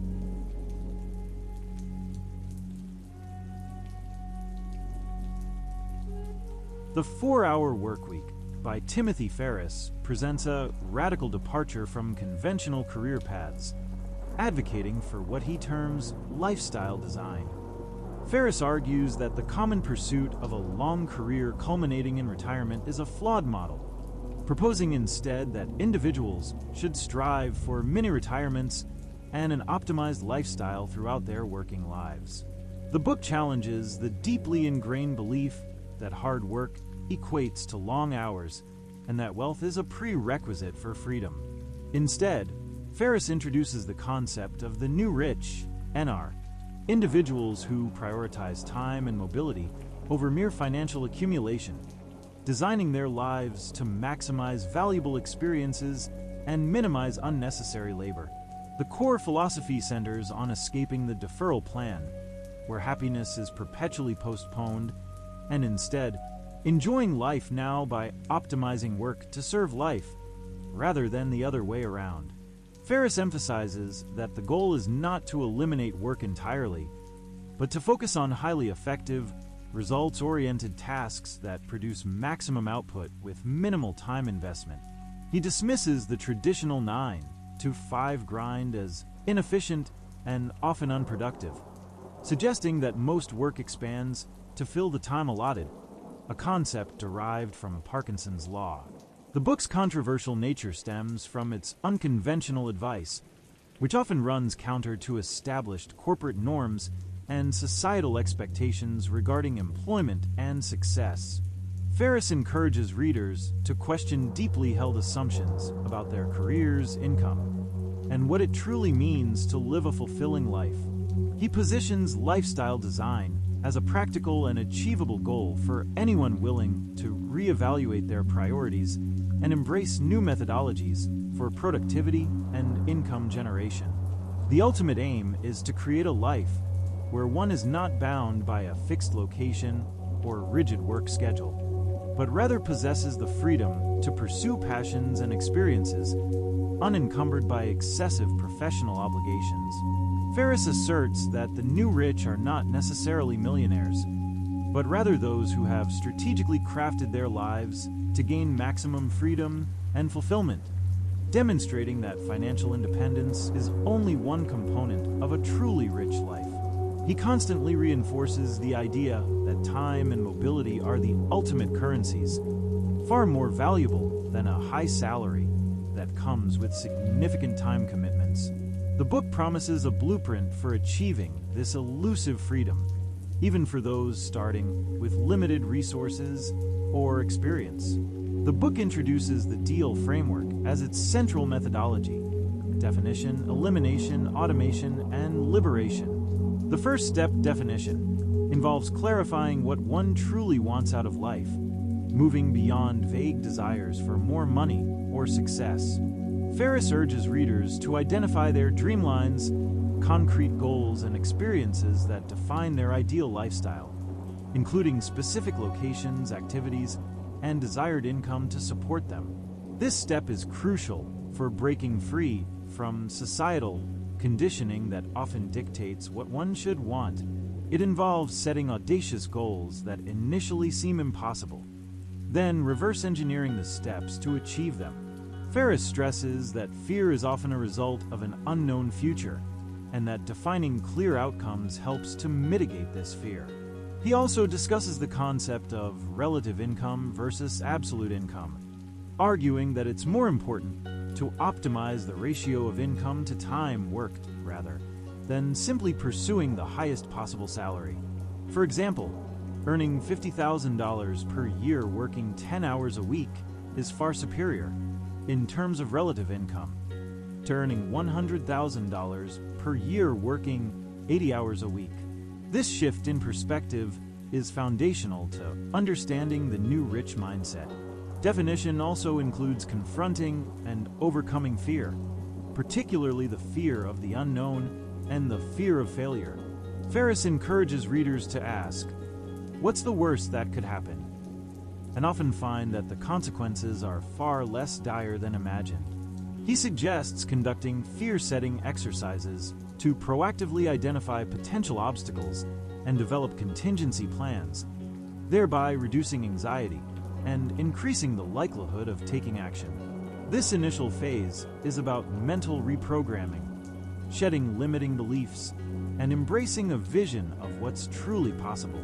Elimination, the second phase, is about ruthlessly cutting out the non-essential and unproductive. Ferriss champions the Pareto principle, or the 80-20 rule, stating that 80% of results come from 20% of efforts.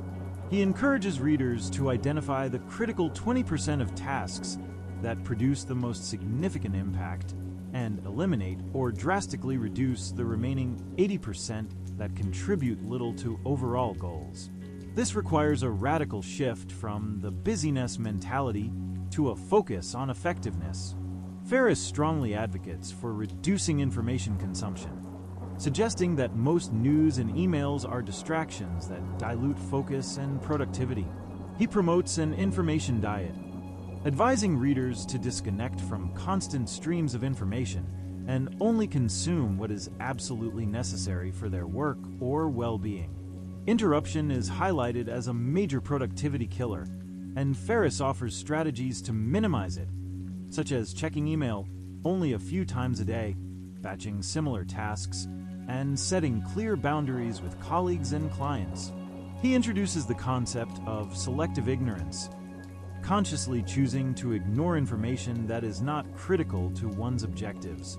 A key tenet of elimination is challenging the belief that one must always be available or respond immediately to every request.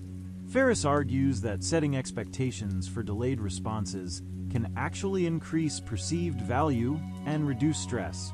He also advises against multitasking, asserting that it is a myth that reduces overall efficiency and quality of work. Instead, he promotes single tasking, dedicating full attention to one high-priority task at a time until its completion. The goal of elimination is to free up significant time by shedding unnecessary burdens and focusing only on activities that directly contribute to achieving one's defined lifestyle. It is about actively saying no to distractions and demands that do not align with one's core objectives, thereby creating space for more impactful work and leisure. Automation, the third step, focuses on building systems that run themselves, primarily through outsourcing and intelligent delegation. Ferriss argues that many tasks do not require personal involvement and can be effectively handled by others, particularly virtual assistants, VAs, located in countries with lower labor costs. He provides practical advice on finding, hiring, and managing VAs for a wide range of tasks, from administrative duties to customer service and even personal errands. The emphasis is on delegating repetitive, time-consuming tasks that do not require one's unique skills or expertise. Ferriss details how to effectively communicate tasks, create standard operating procedures, SOPs, and monitor performance to ensure quality and efficiency. He suggests starting with small, low-risk tasks to build confidence in outsourcing before moving on to more complex operations. The concept extends beyond just VAs to include automating business processes, such as order fulfillment, marketing, and sales funnels. He encourages the creation of muses, or automated income streams, which are businesses that can operate with minimal daily input from the owner. These are often information products, niche e-commerce stores, or service businesses with highly systematized operations.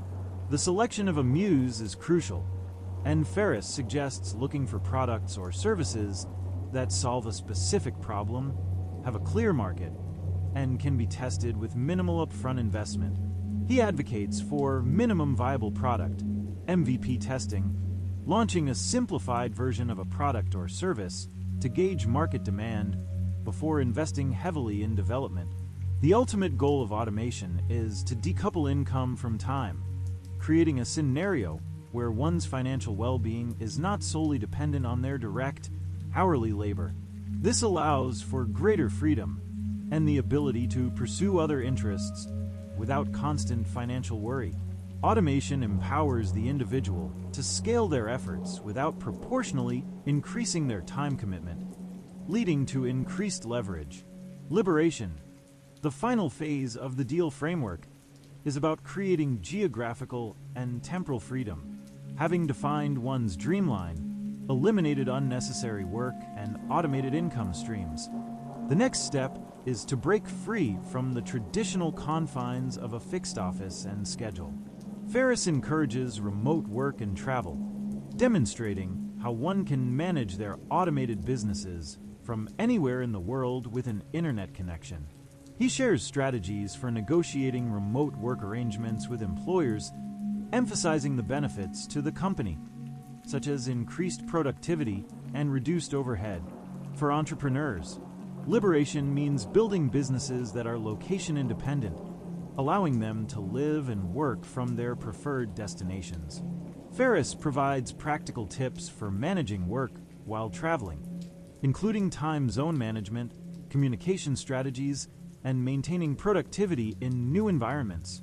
He also addresses the psychological aspects of liberation, such as overcoming the fear of leaving a stable job or comfort zone. The concept of mini-retirements is central to this phase, where instead of deferring all leisure until old age, individuals take frequent, extended breaks throughout their careers to travel, pursue hobbies, and experience life. These mini-retirements are not mere vacations, but immersive experiences that refresh and inspire, preventing burnout and enriching one's life.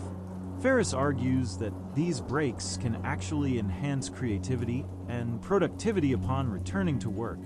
Liberation also encompasses overcoming societal pressures and the default path.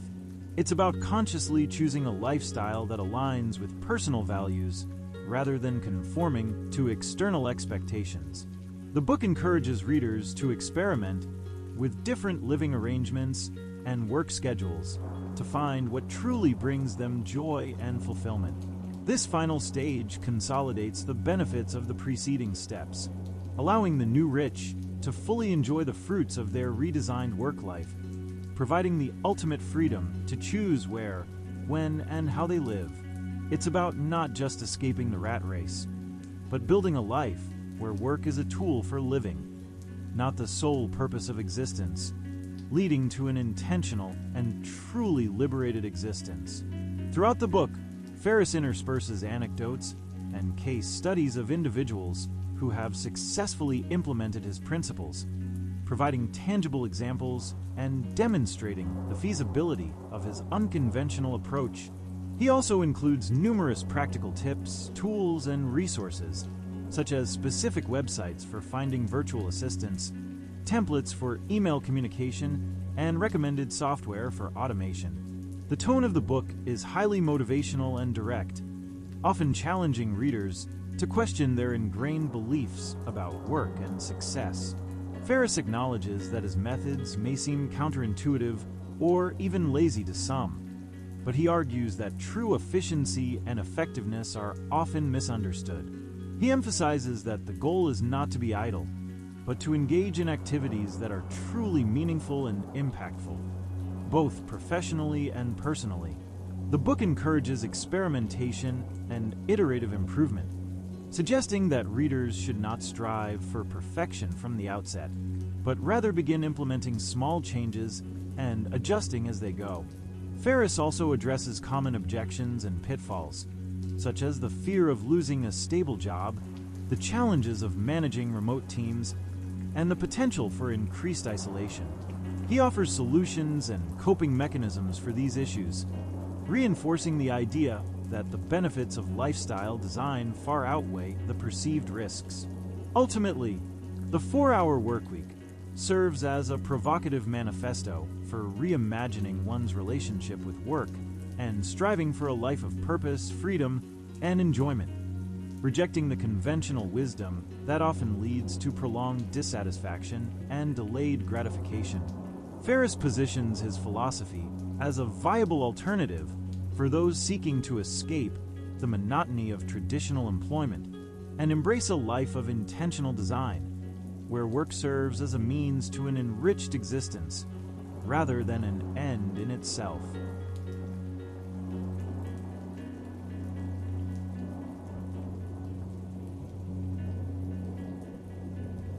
Essentialism. The Disciplined Pursuit of Less by Greg McKeown offers a powerful counter-narrative to the prevailing societal pressure of doing more, having more, and being more.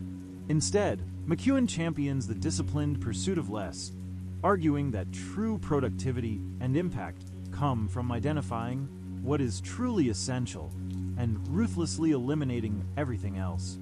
The book is not about how to get more things done, but how to get the right things done with greater ease and effectiveness. It posits that many individuals and organizations are caught in the trap of non-essentialism, a state characterized by diffused efforts, feeling overwhelmed, and a constant sense of busyness without corresponding progress. This relentless pursuit of more leads to diluted efforts, burnout, and ultimately, a lack of significant contribution. McKeown distinguishes essentialism from mere time management or minimalist living, framing it as a disciplined, systematic approach to discerning what is absolutely vital, and then focusing all energy and resources on those few vital priorities.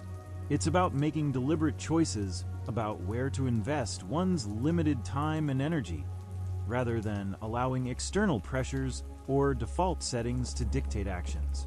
The core message is that by doing less, but doing it better, individuals can achieve greater clarity, control, and ultimately, a more meaningful and impactful life.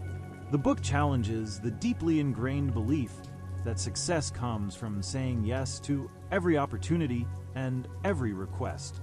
Instead, it advocates for the power of a graceful no and the strategic importance of protecting one's time and energy for what truly matters.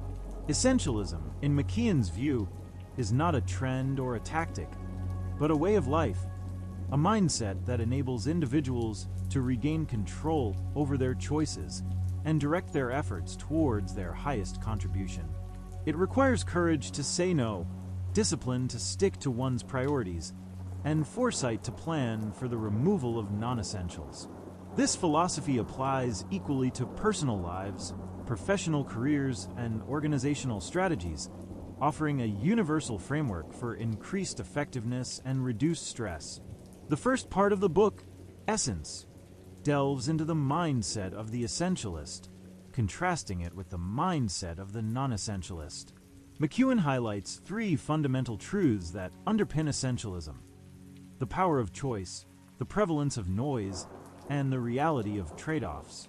He argues that non-essentialists believe they have to do everything, leading to a loss of control, while essentialists understand they have a choice in how they spend their time and energy. This recognition of choice is the bedrock of essentialism. It's about reclaiming agency. The second truth, the prevalence of noise, refers to the overwhelming amount of information, opportunities, and demands that constantly bombard individuals in modern life. The non-essentialist attempts to engage with much of this noise, leading to distraction and diffusion of effort. The essentialist, conversely, recognizes that most of what is presented as important is, in fact, non-essential noise, and actively filters it out. The third truth is the reality of trade-offs. McKeown emphasizes that in a world of finite resources, time, energy, attention, choosing one thing inherently means saying no to another. Non-essentialists try to avoid trade-offs, attempting to pursue multiple paths simultaneously, which ultimately leads to mediocrity in all. Essentialists, however, embrace trade-offs, understanding that making a clear choice means sacrificing good options for the truly great ones. This acceptance of trade-offs allows for focus and deep engagement with the chosen few. McKeown also introduces the concept of deliberate play and the importance of protecting space for thinking and creative exploration, arguing that these are not luxuries, but essential activities for discerning what truly matters. He stresses that an essentialist continuously asks, "What is essential, and what is the highest possible contribution I can make to this situation?" This constant questioning leads to clarity and discernment, enabling individuals to identify the few vital things amidst the many trivial ones. The core idea here is that true clarity comes from stopping to reflect and distinguish the signal from the noise, a process that is often neglected in a world that values constant activity. The second part, Explore, focuses on how to identify the vital few. McEwen provides practical strategies for discerning what is essential, moving beyond superficial desires to uncover true priorities. One key concept is the importance of clarity. He argues that many people struggle with essentialism because they lack a clear vision of what truly matters to them. Without clarity, it's impossible to make effective choices. He encourages readers to engage in deep reflection, explore their passions, and define their highest contribution. This exploration isn't about setting goals in the traditional sense, but about understanding one's purpose and what truly energizes them. McEwen emphasizes the role of play and sleep as essential tools for clarity, arguing that these seemingly unproductive activities are crucial for creative thinking and problem solving.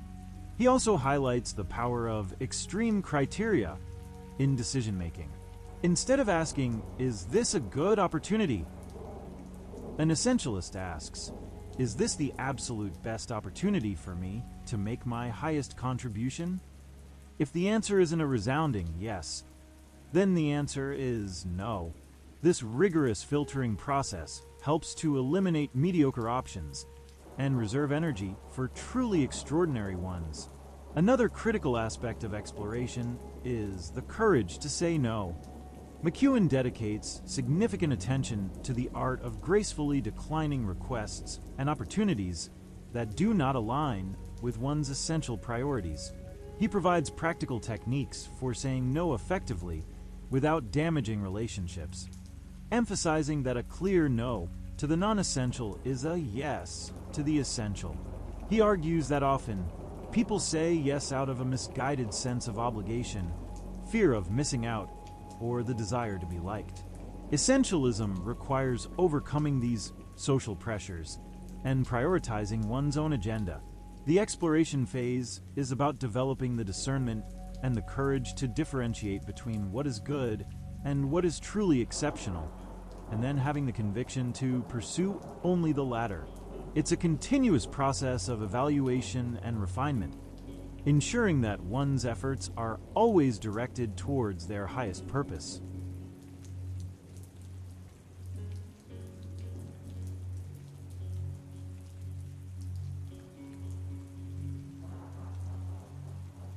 The third part, Eliminate, provides actionable strategies for cutting out the non-essential once it has been identified. This is where the disciplined pursuit of less truly comes into play. McEwen offers techniques for purging extraneous activities, commitments, and even possessions that do not serve one's essential goals. He emphasizes the importance of cutting losses, recognizing when an effort or project is no longer serving its purpose and having the courage to abandon it, even if significant time or resources have already been invested. This requires overcoming the sunk cost fallacy. Another crucial aspect of elimination is editing one's life, analogous to a masterful editor refining a manuscript.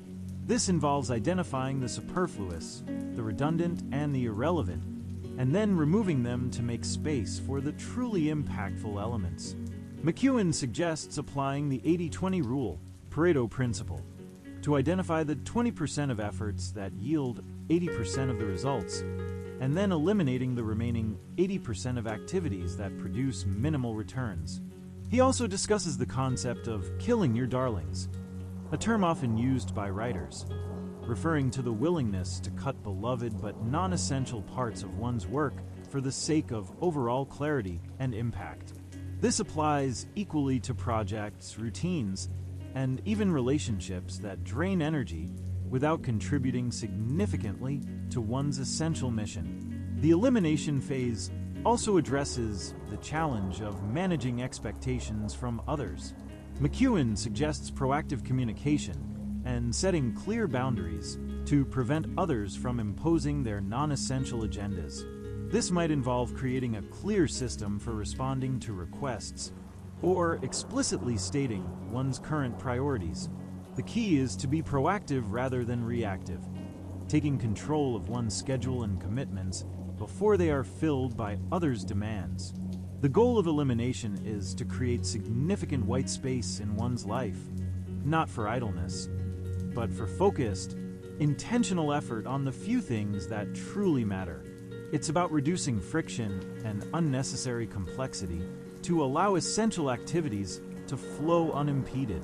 The final part, execute, focuses on making essentialism a default practice rather than a one-time event. McEwen provides methods for making the essential effortless and building a sustainable essentialist lifestyle. This involves establishing clear boundaries, creating routines, and designing systems that support essential priorities. He emphasizes the importance of buffers, building in extra time for unexpected events or delays, preventing minor setbacks from derailing essential plans. This is a pragmatic approach to execution, acknowledging that life is unpredictable. Another crucial element is creating routines that automate essential activities. By turning essential tasks into habits, they require less willpower and mental effort, making it easier to consistently pursue what matters. McEwen suggests designing morning routines, weekly reviews, and other regular practices that reinforce essential priorities.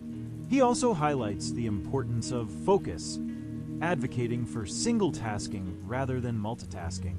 By dedicating full attention to one essential task at a time, individuals can achieve deeper concentration and produce higher quality work in less time. This requires actively minimizing distractions and creating an environment conducive to deep work. Furthermore, McEwen discusses the concept of the power of small wins. Instead of waiting for large, monumental achievements, an essentialist focuses on making consistent, small progress on their most important tasks. These small wins build momentum, reinforce positive habits, and provide motivation to continue on the essential path. He stresses the importance of being prepared and creating a flow for essential work, removing obstacles before they arise. This proactive approach to execution ensures that energy is directed towards doing the work, not overcoming avoidable hurdles. Ultimately, the execute phase is about embedding essentialism into one's daily life, making it a natural and sustainable way of operating. It's about creating a lifestyle where essential choices are the norm, leading to sustained productivity, clarity, and a profound sense of purpose. McEwen concludes by reiterating that essentialism is a continuous journey, not a destination, requiring ongoing discernment, discipline, and a commitment to choosing less, but better, in every aspect of life.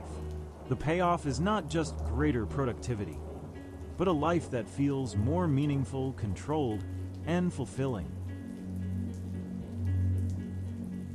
Your Brain at Work by David Rock delves into the intricate mechanisms of the human brain, offering a profound understanding of how we process information, make decisions, regulate emotions, and interact with the world around us.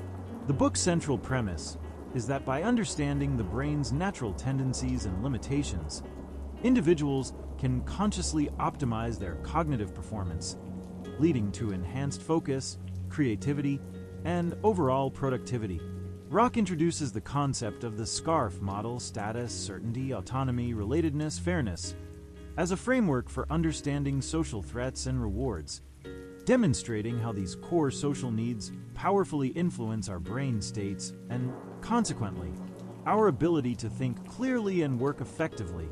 He argues that our brains are constantly making predictions and interpreting social cues, and when these SCARF domains are threatened, the brain's prefrontal cortex, the seat of executive function, becomes less effective, leading to reduced cognitive capacity. Conversely, when these needs are met, the brain operates more optimally.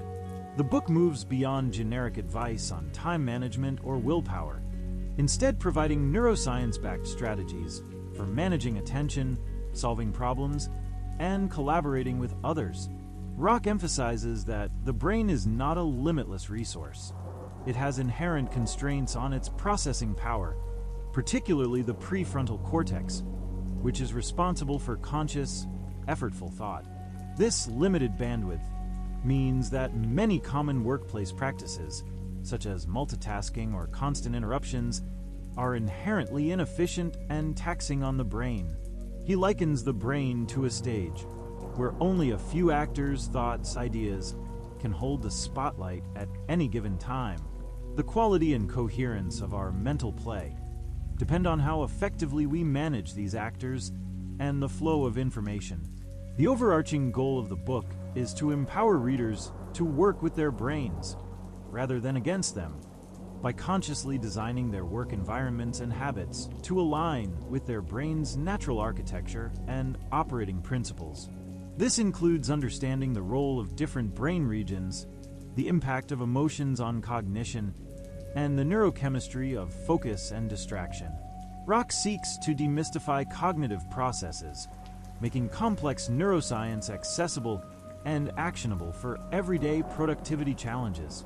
The book begins by exploring the brain's fundamental operating principles, particularly the distinction between the executive function of the prefrontal cortex and the more automatic, habit-driven parts of the brain. Rock illustrates that our conscious, directed attention, problem-solving, and decision-making capabilities reside in the prefrontal cortex, a region with limited capacity. This region is easily fatigued and distracted, and its resources are quickly depleted when engaged in demanding cognitive tasks.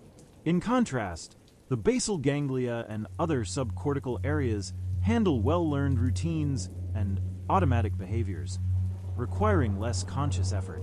Understanding this distinction is crucial for optimizing work. Rock explains that when we try to multitask, we're not actually doing two things at once. Rather, we're rapidly switching between tasks, a process that is highly inefficient and incurs a switching cost, depleting precious prefrontal cortex resources.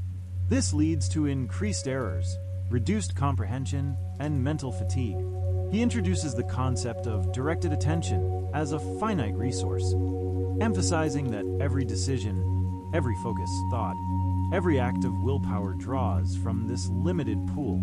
To conserve this precious resource, Rock advocates for automating as many routine decisions as possible, turning complex processes into simple habits, thereby freeing up the prefrontal cortex for higher-level thinking. He also discusses the impact of internal distractions, such as worries or planning, which can consume significant prefrontal real estate even when we are not consciously acting on them.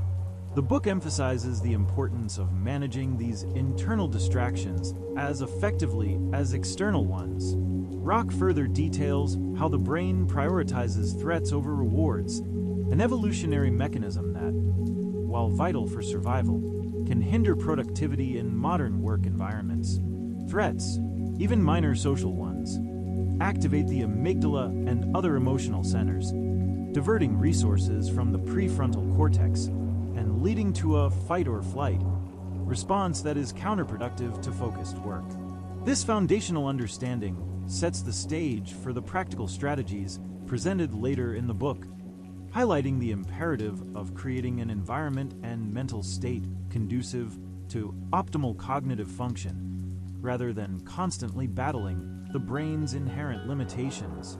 Building on these foundations, Rock dives into strategies for optimizing the brain's theater of the mind for focus and problem solving.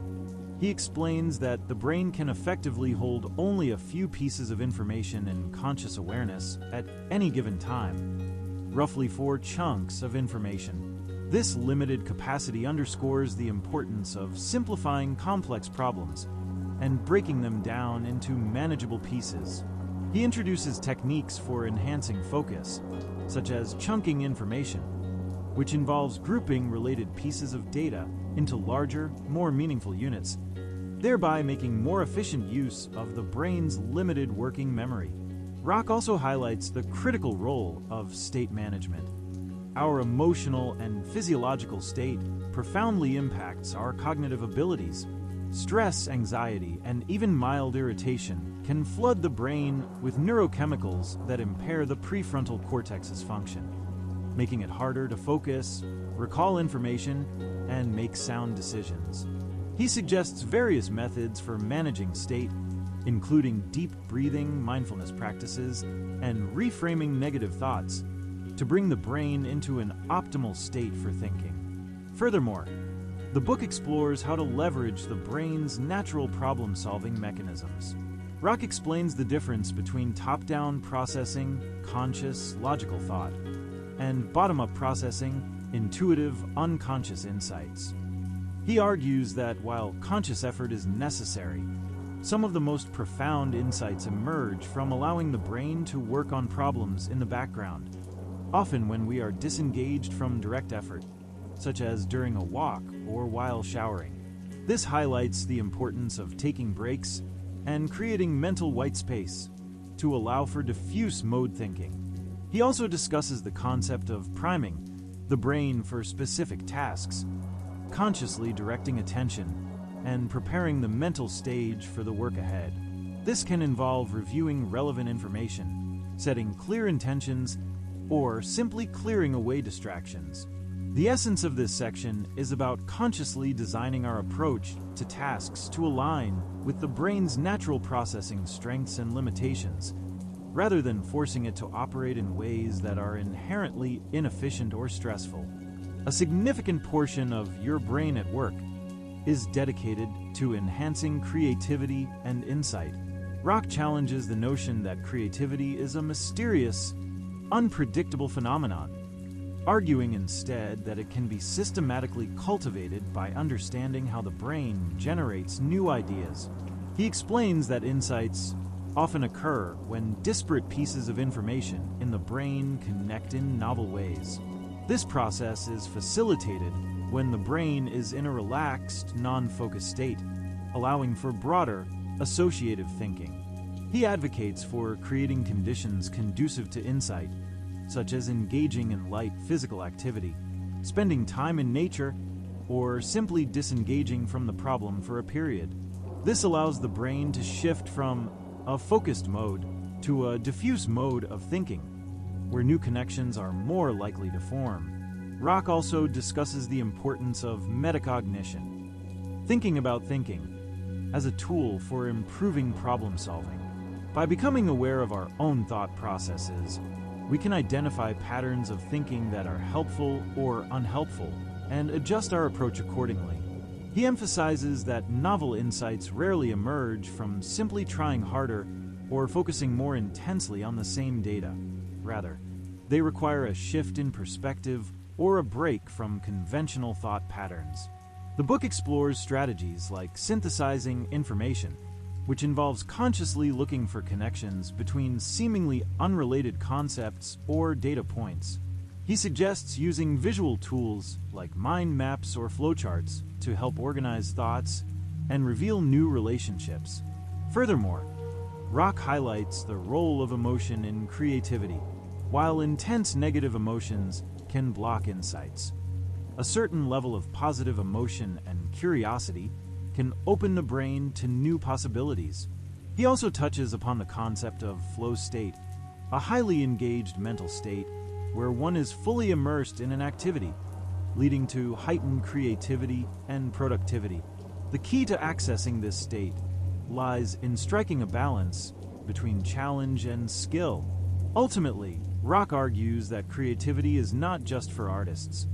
It's a critical skill for problem solving and innovation in any domain, and it can be fostered through deliberate practices that leverage the brain's natural capacities for insight generation. The book also delves deeply into the dynamics of collaboration and communication, applying neuroscience principles to improve interpersonal interactions in the workplace. Rock leverages his SCARF model, status, certainty, autonomy, relatedness, fairness, to explain how social threats can derail conversations and meetings. When an individual feels their status is threatened, their certainty is undermined, their autonomy is diminished, their relatedness is strained, or fairness is perceived to be absent, their brain's threat response is activated. This leads to defensiveness, reduced empathy, and impaired rational thinking, making effective communication and collaboration nearly impossible. He provides practical strategies for mitigating these threats and activating the brain's reward circuits during interactions. For example, to enhance status, one can acknowledge others' expertise for certainty, provide clear expectations for autonomy, offer choices for relatedness, build rapport, and for fairness, ensure transparency and perceived equity.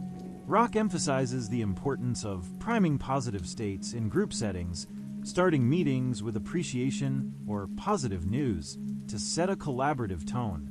He also discusses the pitfalls of presenting complex information without sufficient context, as this can create a certainty threat and lead to confusion and frustration. The book advocates for structuring conversations to minimize threats and maximize rewards, using techniques like summarizing, reflecting, and asking questions to ensure clarity and mutual understanding. He highlights the brain's natural tendency to feel rewarded by a sense of connection and belonging, underscoring the importance of building strong relationships within teams. Furthermore, Rock explains how emotional contagion works at a neurological level, where emotions can rapidly spread among individuals in a group. This makes managing one's own emotional state and actively promoting positive emotions crucial for effective team dynamics. He encourages leaders and team members to be mindful of the subtle social cues they send, as these can profoundly impact the psychological safety and cognitive functioning of others. The goal is to create a work environment where brains feel safe and rewarded, enabling optimal collaboration, innovative thinking, and constructive conflict resolution. Finally, Your Brain at Work provides a comprehensive framework for creating an organized mind and managing energy levels for sustained performance. Rock underscores that managing mental energy is as critical as managing time. He introduces the concept of energy cycles throughout the day, recognizing that our cognitive abilities fluctuate. Rather than pushing through fatigue, he recommends scheduling demanding cognitive tasks during peak energy periods and lighter, more routine tasks during dips. This involves paying attention to one's personal biological rhythms. He also highlights the importance of getting enough sleep, not just for physical health, but for optimal brain function, including memory consolidation and emotional regulation. Poor sleep significantly impairs prefrontal cortex activity. Rock further details how to create mental playlists or routines for specific tasks, allowing the brain to enter a state of flow more easily. This involves removing decision fatigue by pre-deciding how certain tasks will be handled. He emphasizes the power of habits in reducing cognitive load. Once a routine is established, it requires less conscious effort, freeing up mental resources. The book also discusses the importance of managing distractions, both external and internal. External distractions can be minimized by creating a conducive work environment, while internal distractions, worries, to-do lists, can be managed through practices like mind dumping or scheduled worry time to prevent them from consuming valuable mental bandwidth during focused work. Rock advocates for batching similar tasks together, such as checking emails only a few times a day, to reduce context-switching costs. He also introduces the concept of doing nothing as a productive activity, allowing the brain to consolidate information and generate new insights. This is not about idleness, but about intentionally creating space for reflection and unconscious processing. The concluding message is that by systematically applying these neuroscience-backed principles, individuals can move beyond simply reacting to external demands and instead proactively design their work and lives to optimize their brain's natural tendencies. This leads to a profound shift from feeling overwhelmed and unproductive to experiencing greater clarity, control, and sustained high performance, fostering a sense of accomplishment and well-being.